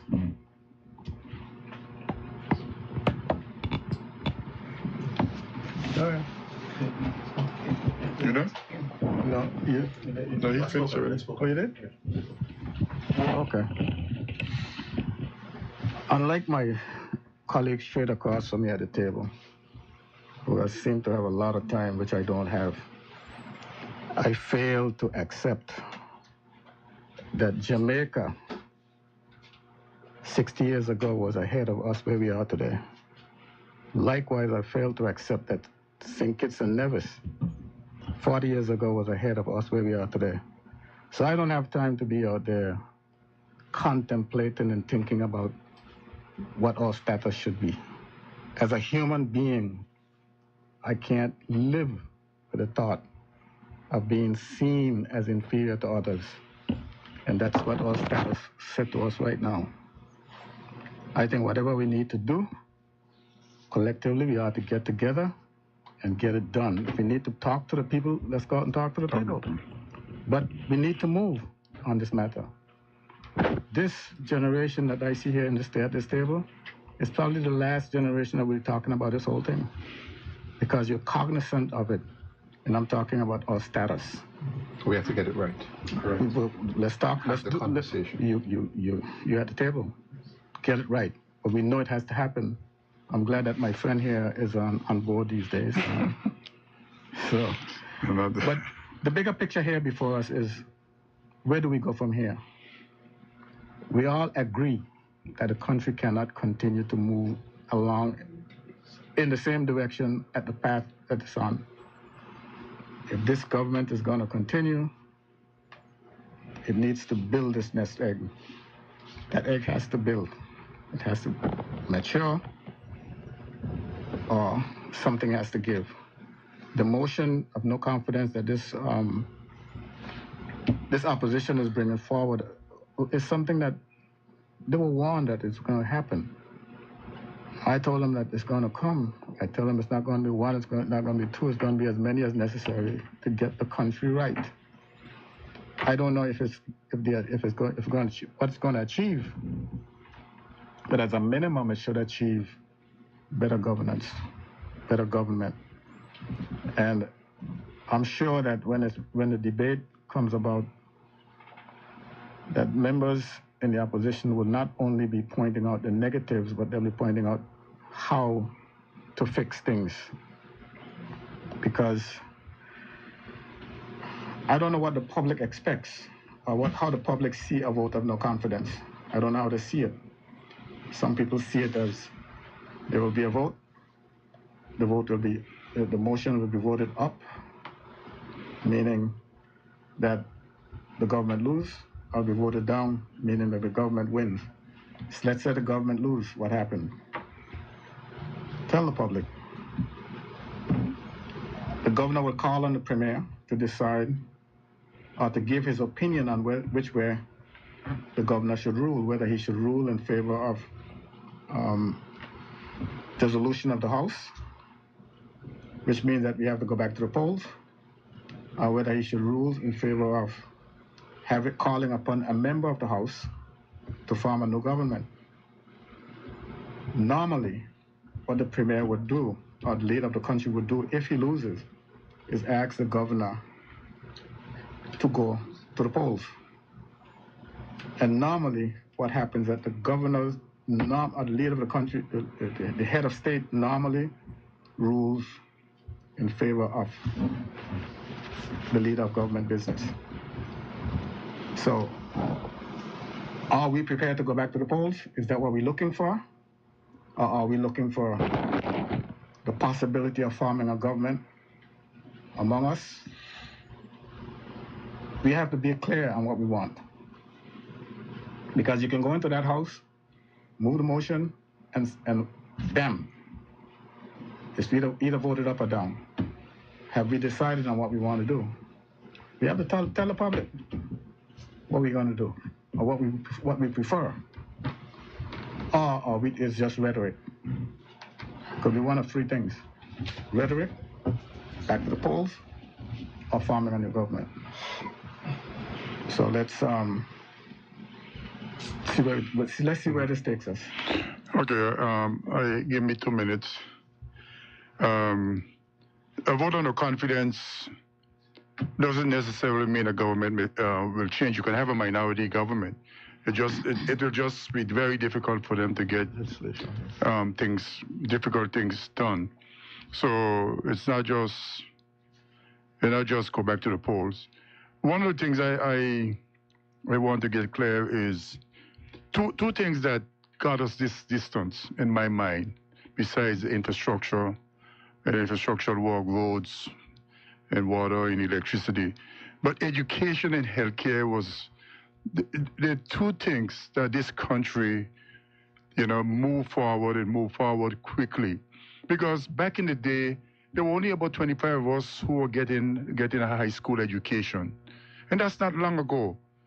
And our leaders before us, Honorable Stout, and they see it necessary for all of their people to have a comprehensive education. And and again, in the day, there was only about 5 people here with a college degree. Now, here it is. Now, all of us got some kind of level of degree, but we take this for granted. And we're not paying attention to the education of the generation whose world going to be a totally different world than ours. And we think it's expensive to educate our people. We think it's expensive to have decent health care. That mentality is what the colonial masters did to us.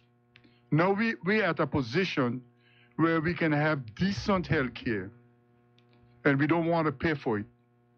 We expect, I guess, Britain to pay for it for us, but they will never pay for it. They will build a jail for you.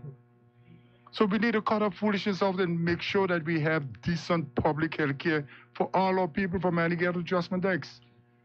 You know, people who don't know what to do and how to do things need to, they need to not be in some of these positions. You know, they need to get out of the way so we can build our country in a more organized fashion. This is wrong, what is happening right now. And it needs to stop. You know, don't come tell me about looking after my health is expensive. You see, until they end up in a hospital where they can't find care, where they have somebody have to put them in an ambulance on tubes to fly them out of here, then they will understand. But if you could have that level of care here, come on, cut your nonsense out and fund these stuff.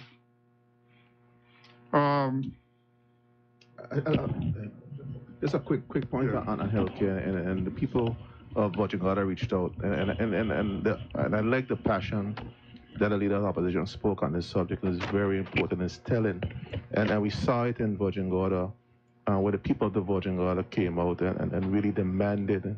Had a petition going out, demanding that the basic needs be met. That's wrong. And truth be told, the representative for the 9th district miraculously is the Minister of Health. And it's blaming everyone else for the reasons why these things aren't being done. And I say to you, and I put it to you, the people of the Virgin Islands, do you know that the Health Service Authority has been without a board, a functioning board, for the last 2 months? Because the Minister of Health has not appointed the necessary person so that the board could be functioning. Are we serious? And the leader opposition is absolutely correct. This is a social responsibility for us to provide decent health care to our people. Our people need to have basic health care. I was at the hospital today visiting one of my constituents. The place is falling apart. It's busting at the seam. Even the front door can't open. You have to take the front door, swing it open. You're going with your hand, you come back and swing it back close with your hand. Automatic door. Are we serious about our people? Yeah, but we find 200 and something $200 for a concert. And again, nobody has no problem with the promoters and what they're trying to do. But the government has a responsibility to its citizens. And it has to provide the resources that its citizens need. And we're not seeing that with this government. That's why we're here today. When we asked for monies for these various things, he said there is no money. So where is he getting this money from? Somebody can have an answer for it? Where is it coming from? Open the lines. Maybe the people know. Let's open the lines. Ladies and gentlemen, we have come to the end of these gentlemen talking, and now they want to do responding to you. And the number to call is 494-2250. That's the only operating number. Please, the lines are now open. May we hear from you. Don't rush one another, one by one, call in. If you were listening, and all the radio stations have been on, the TV station, please let us hear your voice.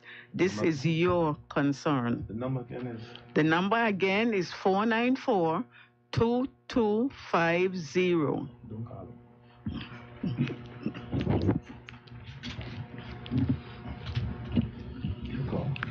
You continue talking. While we wait for a call, I believe the point that we're on with healthcare. My constituents here at Just for Night, I heard them talking about Medivac and helipad services, and all we need right now for the people at Just for Night is just a simple boat, an emergency service boat that could be able to transport people from the island of Just for Night in case something happened to Tortola. That's all we need right now. We've been asking for it. It existed before. It is not difficult to put in place, but I don't understand. They want to do these grandiose plans to have a public outcry and pictures taken, but the people of Just Van Dyke are just calling for the simple measures to be able to take care of them in the case of emergency. And it's not just for the any guy that's calling for it. Virgin God has the same issue. We just need to do the simple things and stop making excuses. When I was the minister for health, we had a comprehensive, trying to develop a comprehensive plan. We built a helipad down by the hospital, and then Just Van Dyke's, for critical patients, you need to get them to the hospital as quickly as possible.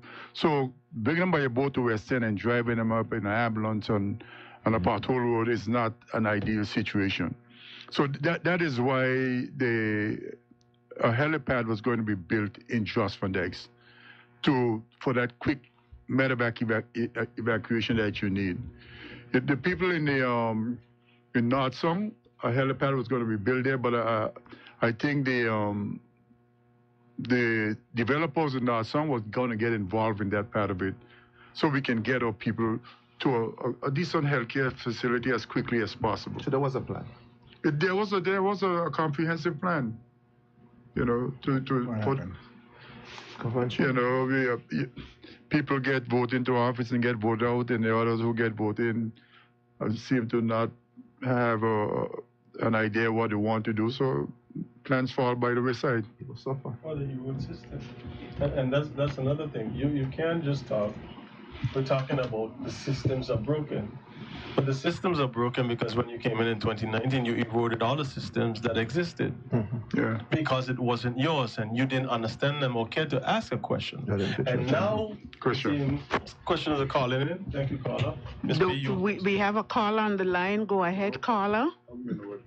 Hi, good night. I asked you a question about a yacht charter company coming in from USVI to BVI.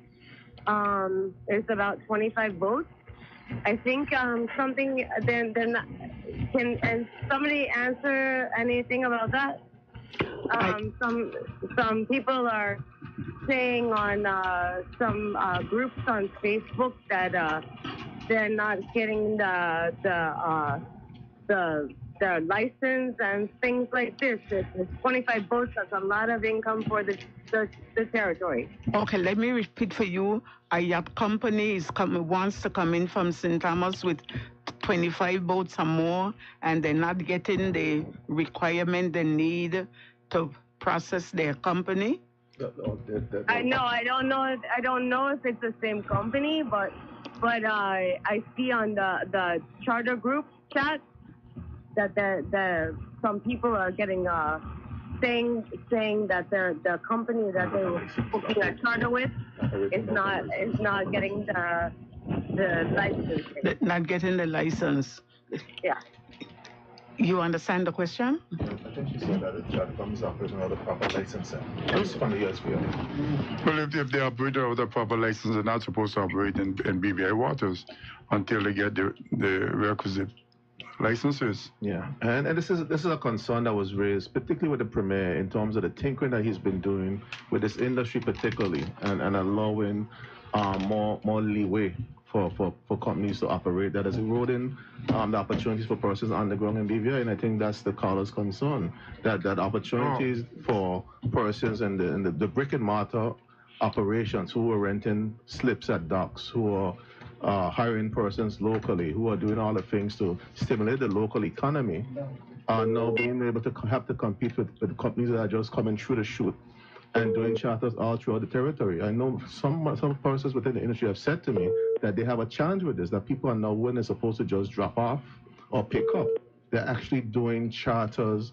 throughout BVI waters, which was prohibited before, but seems to now be allowed to happen. Yeah. Hello? Are you satisfied? Hello?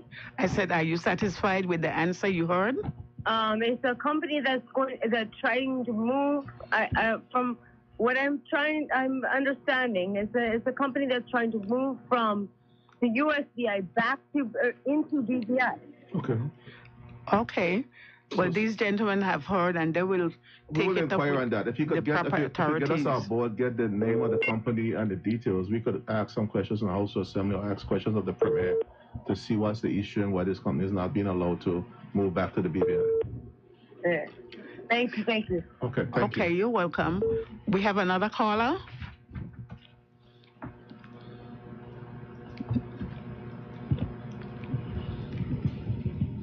Are you saying yes?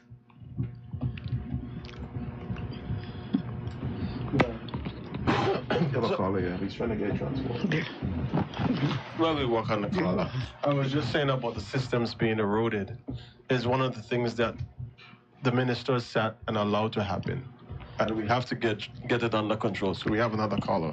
Good evening. Hello, good evening. Yes, you're live. Now, I went up east sometime ago and work with a guy.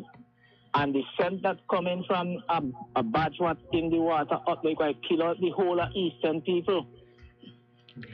Nobody has think about it. You can't stand the scent will coming either on a hillside and the scent will coming with this like they're right in the face. Yeah, thank you, Colin. Colin, I'm very much aware of that, and the Premier is aware of it because I raised the issue in the House of Assembly about 3 weeks ago of a barge that was brought from all the dogs from Virgin Gorda into the harbor in Fat Oxburg. In fact, the Premier lives right across from where the dock is, where the boat is moored in the harbor. It's an environmental issue. I've reached out to the disaster management team. I've reached out to the Premier's office. I've reached out to the ports. Everyone responsible that we have to get the situation addressed because the marine life in that area is being destroyed. Persons in the hillsides are saying to me that they're smelling the diesel from up in the hills. And it's a real health hazard to persons within our community. And we're seeing no action from our Premier. Again, this is one of the other reasons that we continue to struggle with this government and its inability to get things done and things moving to assist the people of the country. And he's the Minister of the Environment. And he's the Minister for Environment. He's the Minister responsible and is right across from where he lives. One night come, you cannot sleep. No, I agree with you, Carla. It's a challenge, and I know they're listening. I know his consultants are listening, and then we just have to amplify the issue again in the House of Assembly. Consultants. Thank you, Carla, and Honorable Penn will try to do something. We have another call on the line. Ms. P, before we go to the caller, some of the viewers or listeners are asking for to be anonymous. We do not have a WhatsApp call number, but I will give you my government number, 284-468-9959. If you want to send a question, I will ask it. Okay, those of you who want to be anonymous and go on WhatsApp, you have heard Honorable Mater and what he has said.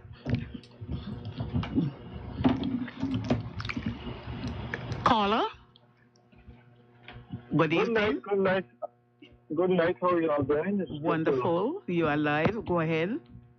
Yes, it's wonderful to hear the opposition at this moment coming to the people to believe in this kind of forum where you can hear from the people. I have a few things I just want to ask because I know the opposition hit the government on many things, but this is how I want to hit the opposition.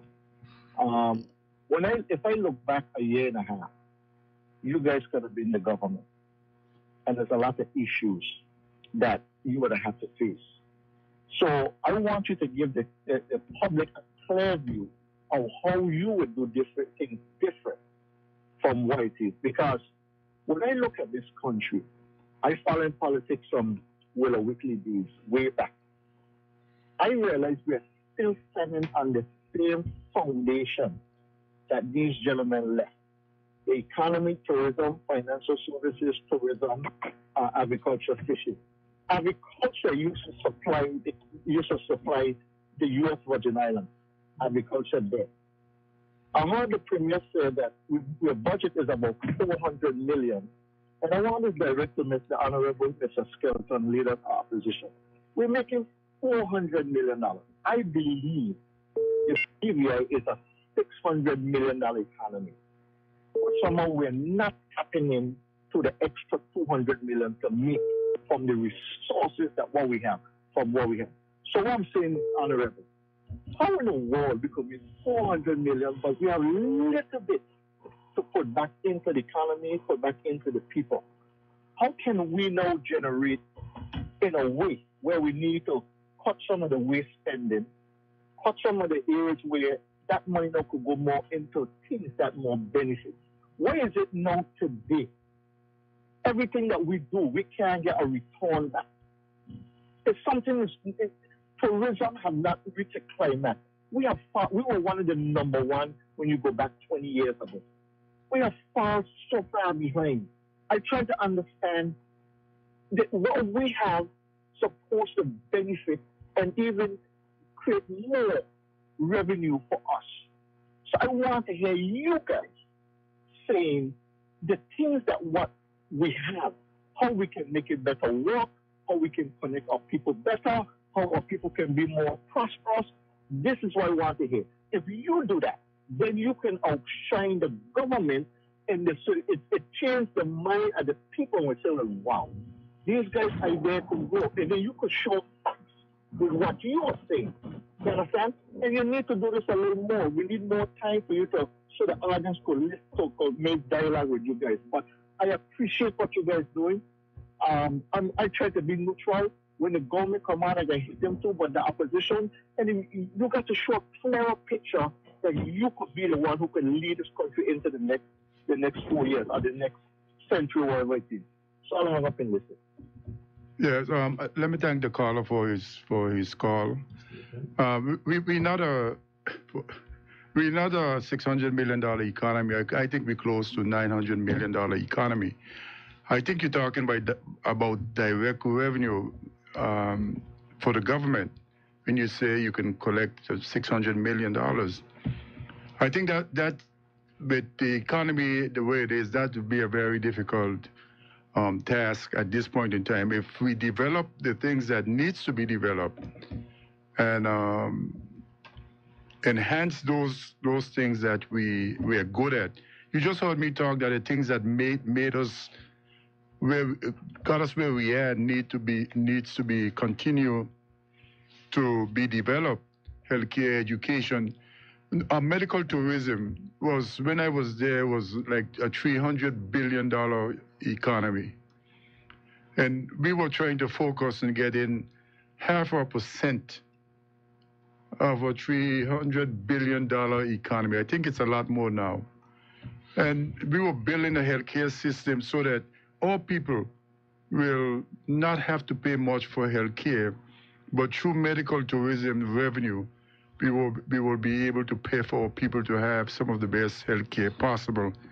This is why we were interested in things like bringing in a medical school and a nursing school to have the expertise on island that doctors and nurses here in our hospital, public hospital system, will be able to consult and basically advance their training through the medical school and the nursing school.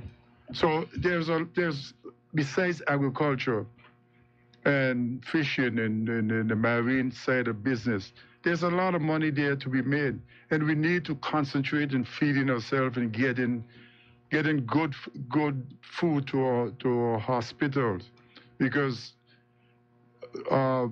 the people in agriculture and fishing, the food is necessary to feed our healthcare system so people can recover properly. So there's a lot of stuff that we can do, but it has to be integrated. They cannot operate in silos. They all have to be able to be attached to each other so that one can flow to the other. So if that's not happening, we're going to have major problems. And that's where we are now. We have a government that every minister is out there doing their own thing. I don't know if you noticed, this vote of no confidence got you some smooth roads up in the eastern end of the island. Yeah, they stopped at the police station as usual. Because they had no intention of doing anything until this vote of no confidence. Some of the bush is being cleared up from the side of the road. So people may look at this vote of no confidence, whether it's voted up or voted down, but it's serving a purpose. And you notice that the premier is on every radio station and every little social media shop trying to to make it look like he's doing something now. But he is worried about this vote of no confidence. If I may chime in here, I have a few questions which I'm going to throw out. So this one asks, what happened to the money from MoneyGram and Western Union, that 7% tax to help farmers and fisher folks? Fisher folks cry out right now is for ice and landing sites. If anyone wants to address that. So the monies for fishers for the MoneyGram through Money Services bill, which was originally 7.5%, which both Honorable Penn and I, when we were in the opposition, disagreed upon with the member for the third as well. We disagreed with it, and then it reduced to 3%. We got it down to 3% in the last, coming down to the end of the unity government. That money is supposed to be split 7 ways to deal with fishers and farmers, to deal with agriculture, to deal with climate change, to deal with education, to deal with tourism, to deal with healthcare. Again, what you're seeing is you're not hearing how much money are in these funds. You're hearing we have a lot of money for this and we have a lot of money for that from the Minister of Finance. So unless the people know what we actually have, you can't understand what is being dispersed. And it's the same thing for the numbers that are in tourism that the Premier says he sees. We have to be able to hold them to account to be able to get the actual numbers and get the money to the areas that can help people. We have a caller. Hello? Hello? Yes, ma'am. Yes. I need to speak to the members of the opposition, please. You are able to talk to them. They're all here. Okay, now. Okay, thanks. Good evening, honorable members, and thanks for addressing the people of the Virgin Islands this evening. I have 2 questions. I'm going to say them quickly as somebody can just jot them down, and then I'll hang up and listen to the answers. Go ahead. Okay. Next month, November, when the Honorable UK member who represents the overseas territories visits the Virgin Islands, while the ordinary citizen like myself may not get the opportunity to meet and dialogue with him, but you as the opposition will, would you, knowing what's happening in the Virgin Islands right now with so many woes, the misuse of funds and the territory being in the condition that it is in, the cry of the people, will you, when given the chance to meet with the member, would you be advocating for the order in council to be lifted at this time? My second question, in the next vote of no confidence, would you be seeking the solution of the House of Assembly, or would it be for the Premier to relinquish his portfolio as Premier and Minister of Finance? I will hang up and listen. Thank you. Mr. Fraser, you will respond? Yes, I will. Partly. As far as the Minister for Overseas Territory coming to the territory and encouraging him to remove the vote of no confidence, the order in council. If the question is whether any one of us who meet him would request that he remove the vote of no of the order in council, I don't think that's a matter for discussion. I think it's straight up yes. It has no business there. It's demeaning. It's putting us back to before granting aid. And I think that whatever issues the British government may have with the territory can't approach the level of, I would say, dress down that this order in council has for us. We have demonstrated that we are capable of meeting any demands that they make of us regarding good governance, transparency, by accountability, by coming together. The first thing that we did as a group in the House of Assembly, we came together to form a unity government to demonstrate our willingness and our sincerity as far as making sure that all the measures that they have requested of us were being met.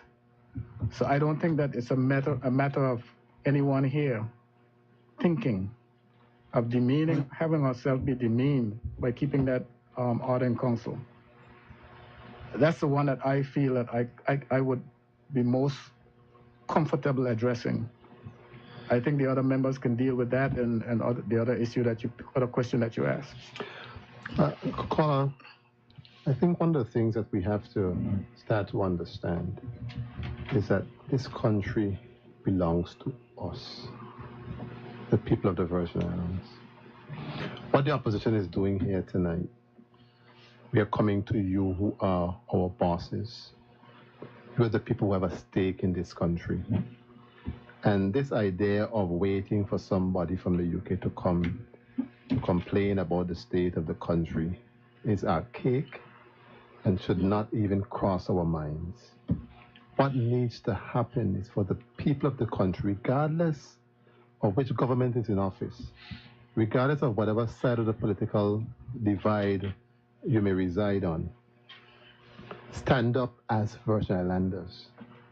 And we are bringing issues to you to the fore. We're going to be having the vote of no confidence on the agenda on Friday. Make your presence felt. Come down to the House of Assembly. Invite persons to come down, because that is the way that you manage this country, and that is the way that you hold the people who you've elected accountable. It's not by waiting for an overseas minister to come down and go and rat out a bunch of complaints to him like we're children.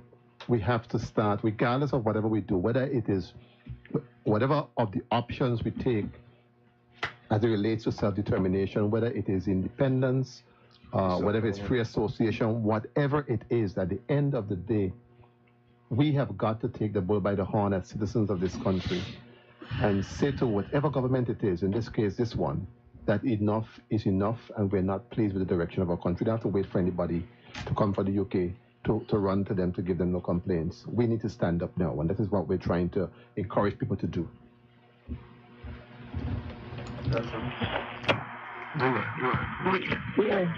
I think. Good night. Good evening. Yeah, good night, Miss Patterson, Maureen. Yes, ma'am. You know what? When you're in government, right? You are minister in government, and Ronnie, Honorary Ronnie, and most of them guys there is government people, except in Nata. He knew. But you know what? Agriculture used to be number one in the BVI. Yes. So how I get so? How them people who are sit down here and let me rest the whole Shorande got our country and the ship is sinking. And we are sitting down here and God Shorande doing what he want our country. Shorande only one man. He run Tatola. He working for we. How is our country like this? Our country in a state right now because ship don't sink. And you know, Mr. Aston, you are past and Minister of Agriculture. You know, they have 20 wellhead in Paraquita Bay full of water, a garage, you know. I work government 40 years in Paraquita Bay, you know. And Mr. Ronnie Skelton, Ronnie, you know that how Paris would be because you have run water here. That's right. You know, you have food in Paraquita Bay. No, I want 6 hours. Take a tour of Paris tomorrow and see what Paris looks like now. It's a garbage to us and see called the garbage dump. We got government at the day. We don't care about tattoo people, okay? And I don't afraid to say because I don't look hand up from government. We need to get our country back on the ship sail and not sinking. Because it's sinking right now. The ship is sinking. And it don't sink already. She gets Sharani out of our seat. He ain't got to like me. Come here, want to like me. Okay? I need to stop playing this country and get serious with it because we ship it don't sink. Why I want to do everybody dead and float up on top of water? Wait till that happen. Think I food there. The hurricane destroyed the little hurricane passed through here. Destroy all of my stuff them. And this piece of thing I got about agriculture man here 7 years. You got a man in a ship for 7 years.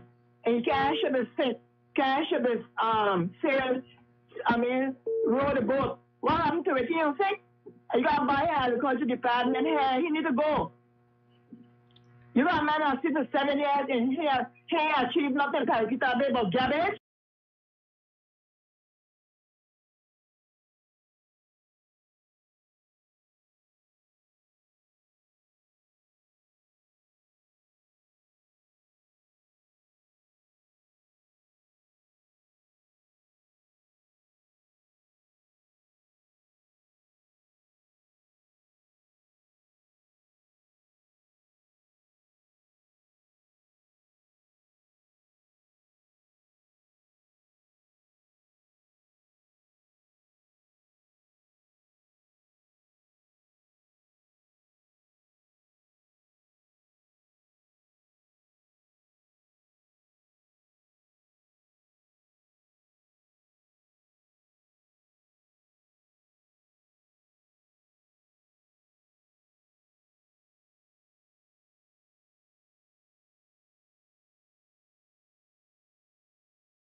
back in 2017, and then of course we had COVID-19. He's now recently added to that his request for the removal of the governor from cabinet. So I just want to hear from the opposition as to how do they see his points of political instability, systematic problems, and natural disasters, along with his views on the governor, and how do you see that from an opposition standpoint? I'll hang up and listen to your response. Thank you. Gentlemen, it's up to you. Thank you, caller. I don't know exactly what he means by political instability, whether he means that it's from the local point of view or the UK's point of view. But political instability seems to be a word that he just streamed up and he came out of his mouth. Because this is a country that the transfer of power is always peaceful. It is never under any threat of violence or threat of anything. It's a peaceful transfer of power. The people didn't vote for you, they vote for the other side, and the other side, they got the power and they move on. So I don't know exactly what he means by political instability. The systematic problems in the service, in the public service, it didn't just start here. I remember being close to Mr. South, and he was always talking about some of the the system problems and trying to get more control over the public service so that he can get the things what he wants done. So if he is so if he is such a smart premier, he should be able to use his skill set to be able to get people to do what he wants done instead of for all of these problems. I think he's more interested in having the power over people than to get people in other words, you catch more flies with honey than vinegar. And if he used that part of the skill set, I think he will do a lot better. And he spoke about the failures of natural disasters of Maria and COVID. We all governments in the world went through. Not all government, but a lot of government in the Caribbean went through hurricanes, they went through COVID. All of us went through COVID. And continue to use those things as excuses, I think it's not necessary at this point in time, because we have rebounded. When you look at hurricanes, Irma and Maria, and where this country is today in terms of let's take for example its housing stock. Although you can see still some homes that needs to be rebuilt, but this country has done well in its recovery effort, and it has nothing to do with the government, because the government is occupying spaces in private places where those people who were damaged during Hurricane Irma and Maria were able to build back their establishment so the government could rent from them, and the government can get their admin building up and running. So there is as a leader, you can't go up and down the place blaming everything else for your problem, because you're the one who is in charge. The governor, yes, has his role to play, and all the premiers and chief ministers of this country had difficulties with governors, and it's not going to stop for as long as they remain in the position they're in and have reserve powers. So we are going to have to build our institution, build our country, force, so that when we say, okay, we had enough of you, that it will be an easy transition, because they will have not need to do anything for us at a point in time. And I know there's a lot of us believe that Britain has done so much for us, but I don't subscribe to that, because somebody's gonna have to point it out to me, because in education and healthcare, some of our two major things that got us this distance, and the infrastructural work of this country was done by locals, by us, the local government. So the premier needs to stop looking for excuses, and let's get the work done. Let me deal with the issue of the governor. Deal with the issue of the governor and cabinet. There's a caller. We need a caller. Good evening. You're live. Good evening. It's good to hear Ms. P moderating the show this evening. Good night to the gentleman on the program this evening. Thank you very much for coming out and having this national discussion with us with respect to the motion of no confidence. I have a few points that I wanted to highlight, and about two questions. I think most people in this territory know that I'm very passionate about the condition of the territory. And I've noticed in the motion that it speaks to the condition that the territory has been kept in over the last several years. One only has to drive from East End to West End. Virgin Gorda is a little better. Van Dyke is a little better, and Antigua is much better. But the general appearance of the territory is really a sad state of affairs. And if we are intending to attract investors to the territory, I think we have to pay attention to the way the territory is kept. I've always said that we're not keeping the territory clean for visitors, but we are keeping territory clean for ourselves first. And once it's kept in a pristine manner, in a tidy state, then the tourists that will arrive will benefit from the way that we look after it.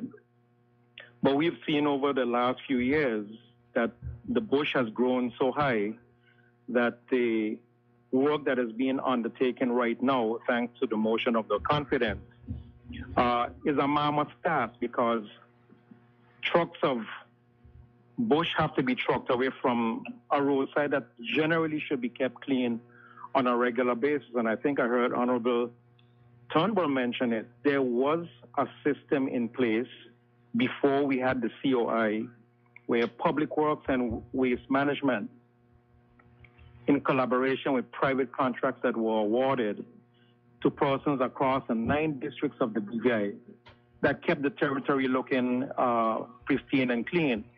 That system and that structure seems to have disappeared. And we are now trying to clean up the place. And I know it's going to be a very costly exercise because of the volume of bush that has to be cut. If you put that system back in place, where you have regular maintenance of the roadsides, the verges, and so on, it would be affordable to the government. People would have work to do on a regular basis. Private contractors would have work to do on a regular basis. It can be awarded on a monthly, bi-monthly, quarterly, or annual basis. But we just don't seem to have a system in place anymore. I hear we talking about this new program that has been created, but I'm not sure that that is working. And I think that before we start talking about attracting investors into the territory, we need to really, really go back to the drawing board and determine once and for all how we're going to manage keeping the territory clean.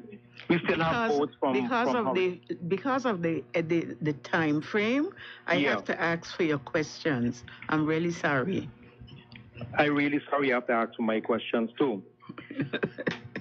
So, in the essence of time then, my 2 questions are, first of all, where do we stand currently with the consumer protection legislation? That's number 1.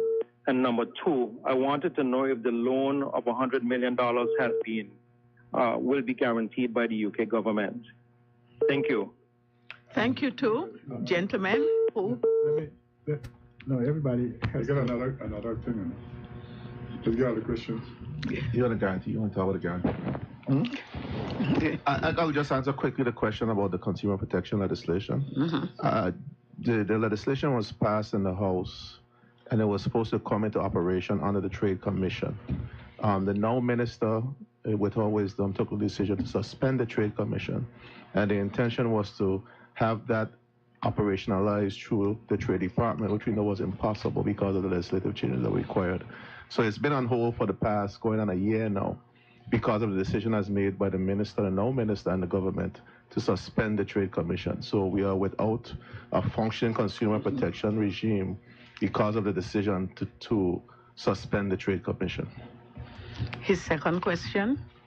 Who'll pick it up? For the loan guarantee? Yeah, loan guarantee. Yeah, it would be guaranteed by the British government. All loans have to be approved and guaranteed by the British government. But this wasn't said to the public. A lot of things weren't said. The public is knowing now from us. Good evening, and thanks for calling in. May we hear you? Hi, good evening, panel. Good evening, everybody. I have just 2 quick questions that I'd like to ask the panel. One is, when you guys were in power under the NDP, right after the hurricane, there was a loan that was offered to the BVI. And I don't think the public got a clear understanding of why we didn't take that loan. And B, the RDA was formed with recommendations that you guys gave. And I'm trying to figure out why the RDA is not as successful in doing national plans. Why there's still so much talk about, we need to do sewage, we need to do this, we need to do that. All these administration, and it's still haven't fixed the problem. Could you guys elaborate a little bit on that? Who will pick up? Mr. Fraser? Yes, indeed. The British government did indeed offer to guarantee £400 million, which is like $426 million loan for the territory for reconstruction and other things, as has been stipulated in the notes. The reason that it hasn't been followed up on is that when the Virgin Islands Party took office in 2019, the then Premier and his surrogate decided that it's something that they weren't interested in. It wasn't. They claim it wasn't good for the country. And in asking questions to this administration now, they're saying that the offer was withdrawn. I kept asking for them to show us the notes indicating that it was withdrawn, and they can't find them. But I am one person who believes that in order for this territory to ever get back on its right footing, they need to take the British government up on that loan guarantee. We need that money. $400 million is not nearly enough money to rebuild this country and get us to where we deserve to be. One caller asked earlier about the Premier requesting that the governor be removed from cabinet.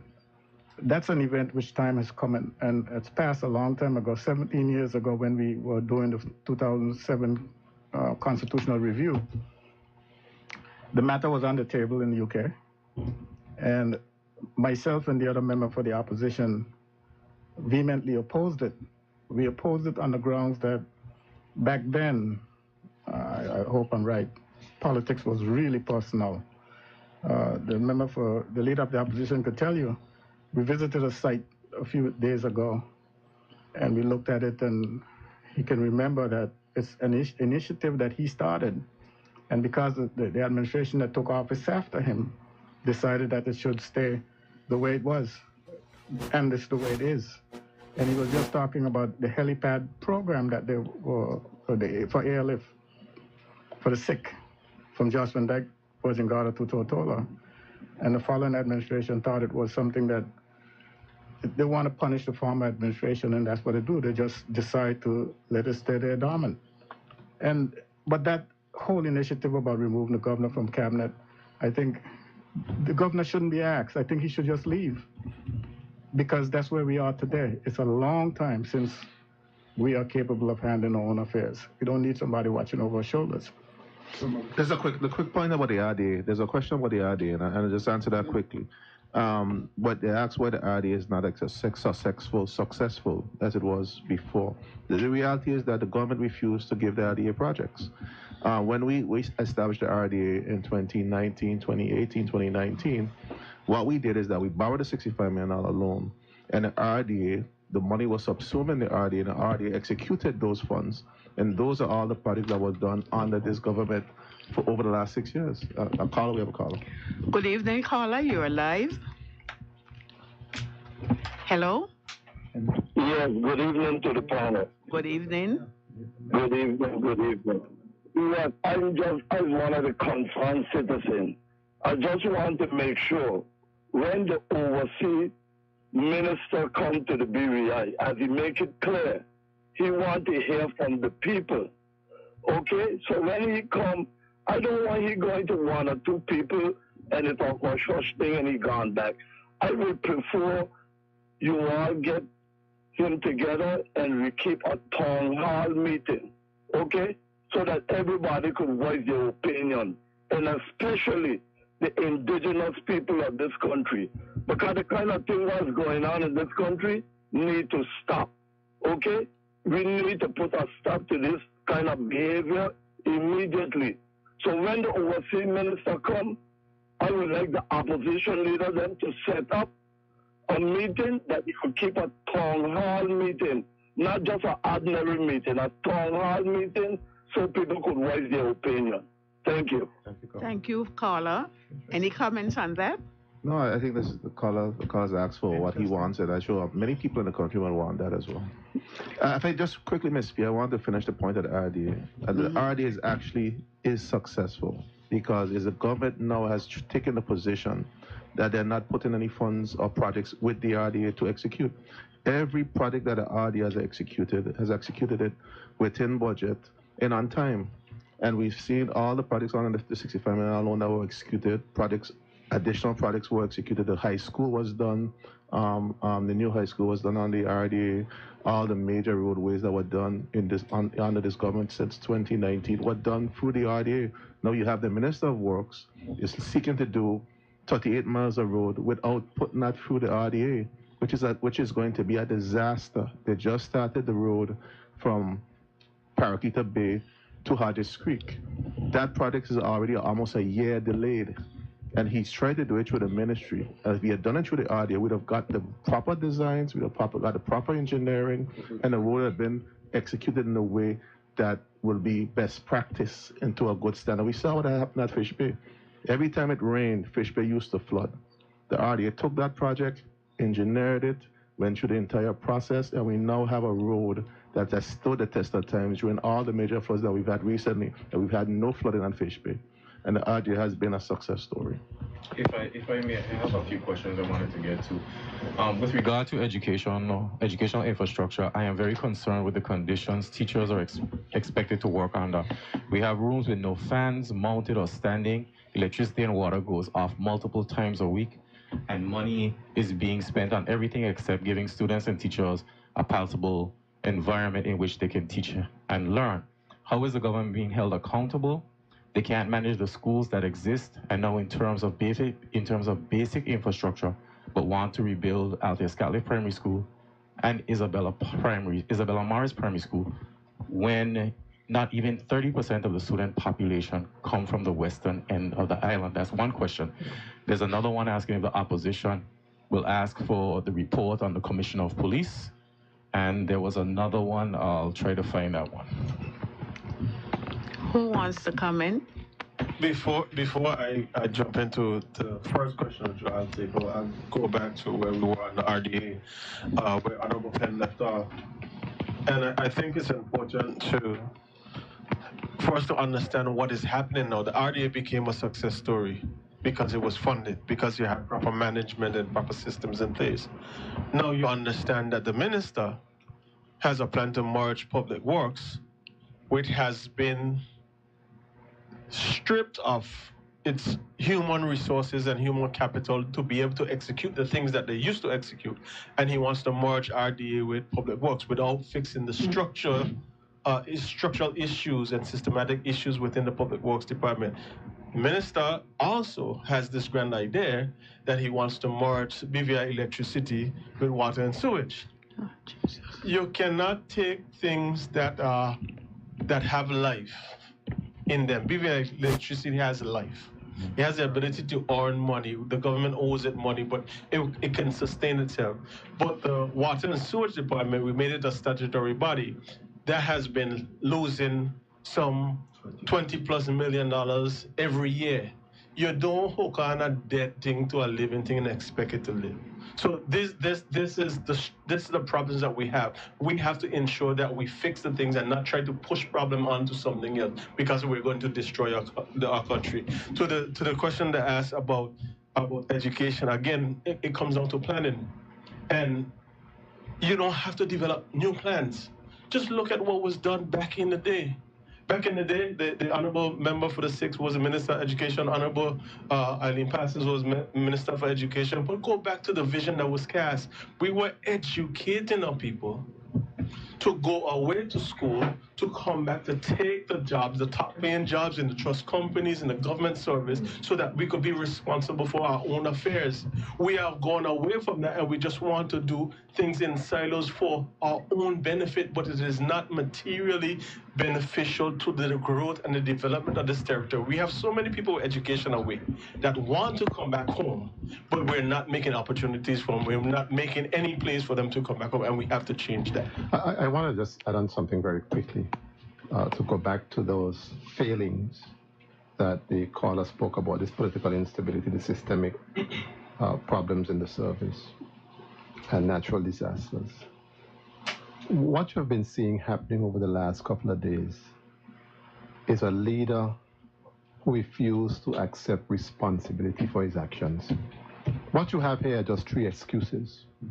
And he's been on a whistling tour all over trying to deflect the issues. And that is not a good sign of leadership.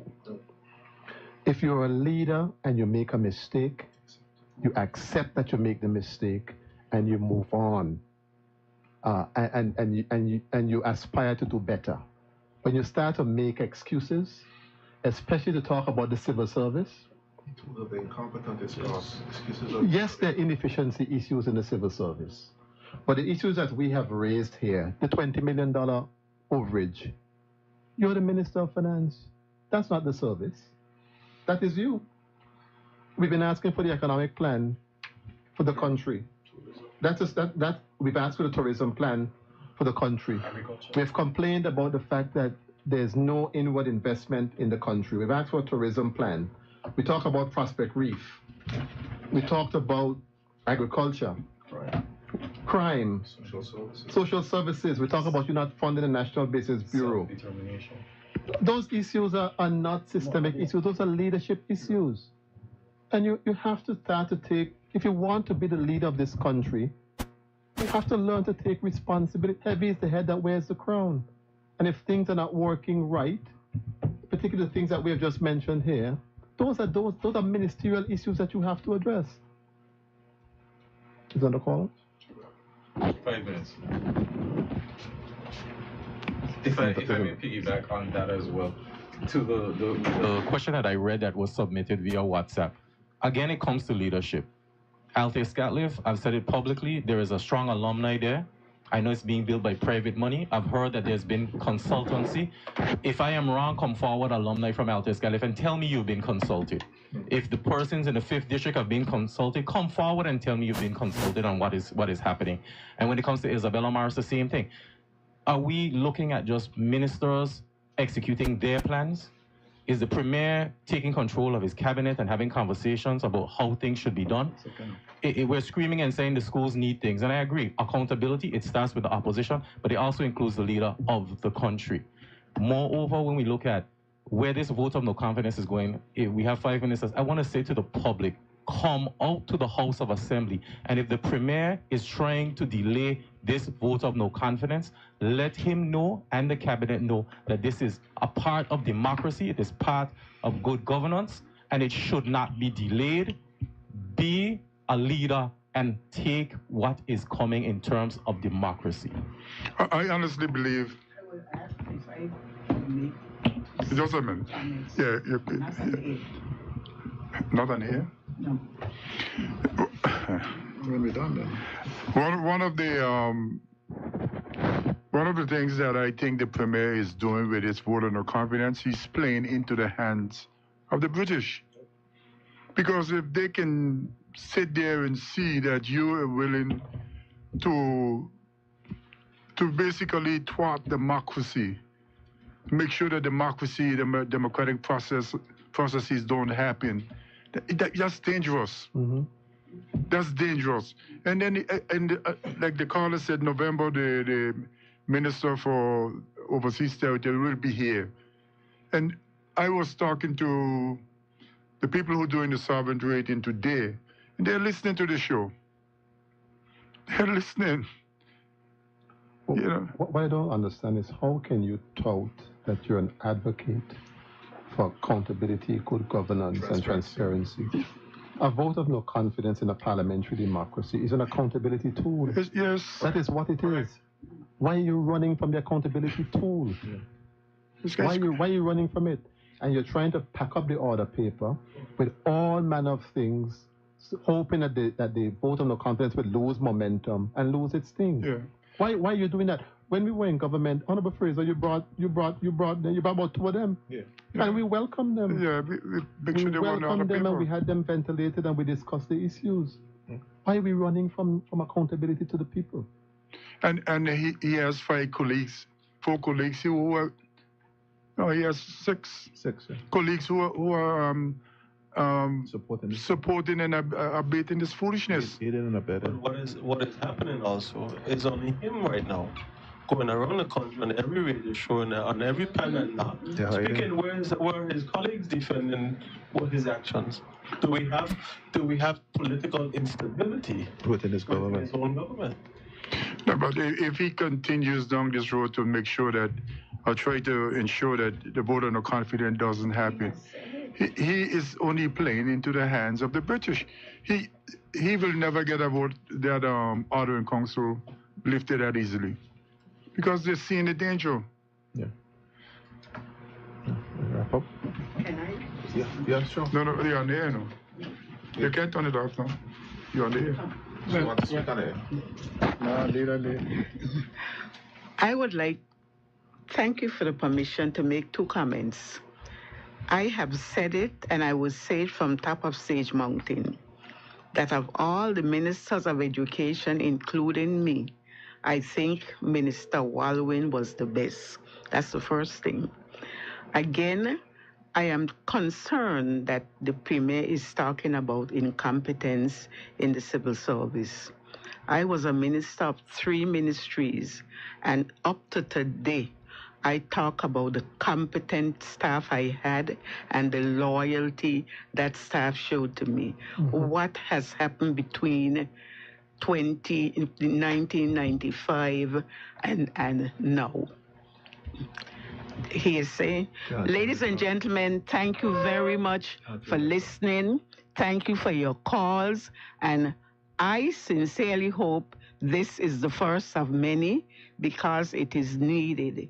You need to know what is truly happening in your country, and tonight you heard it.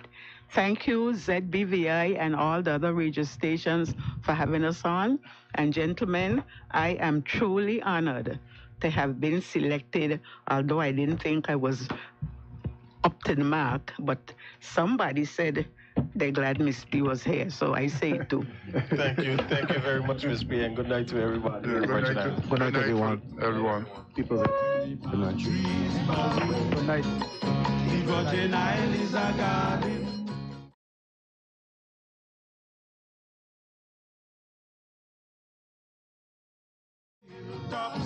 And the white sands come on the shore, inviting the tourists to stay here forevermore.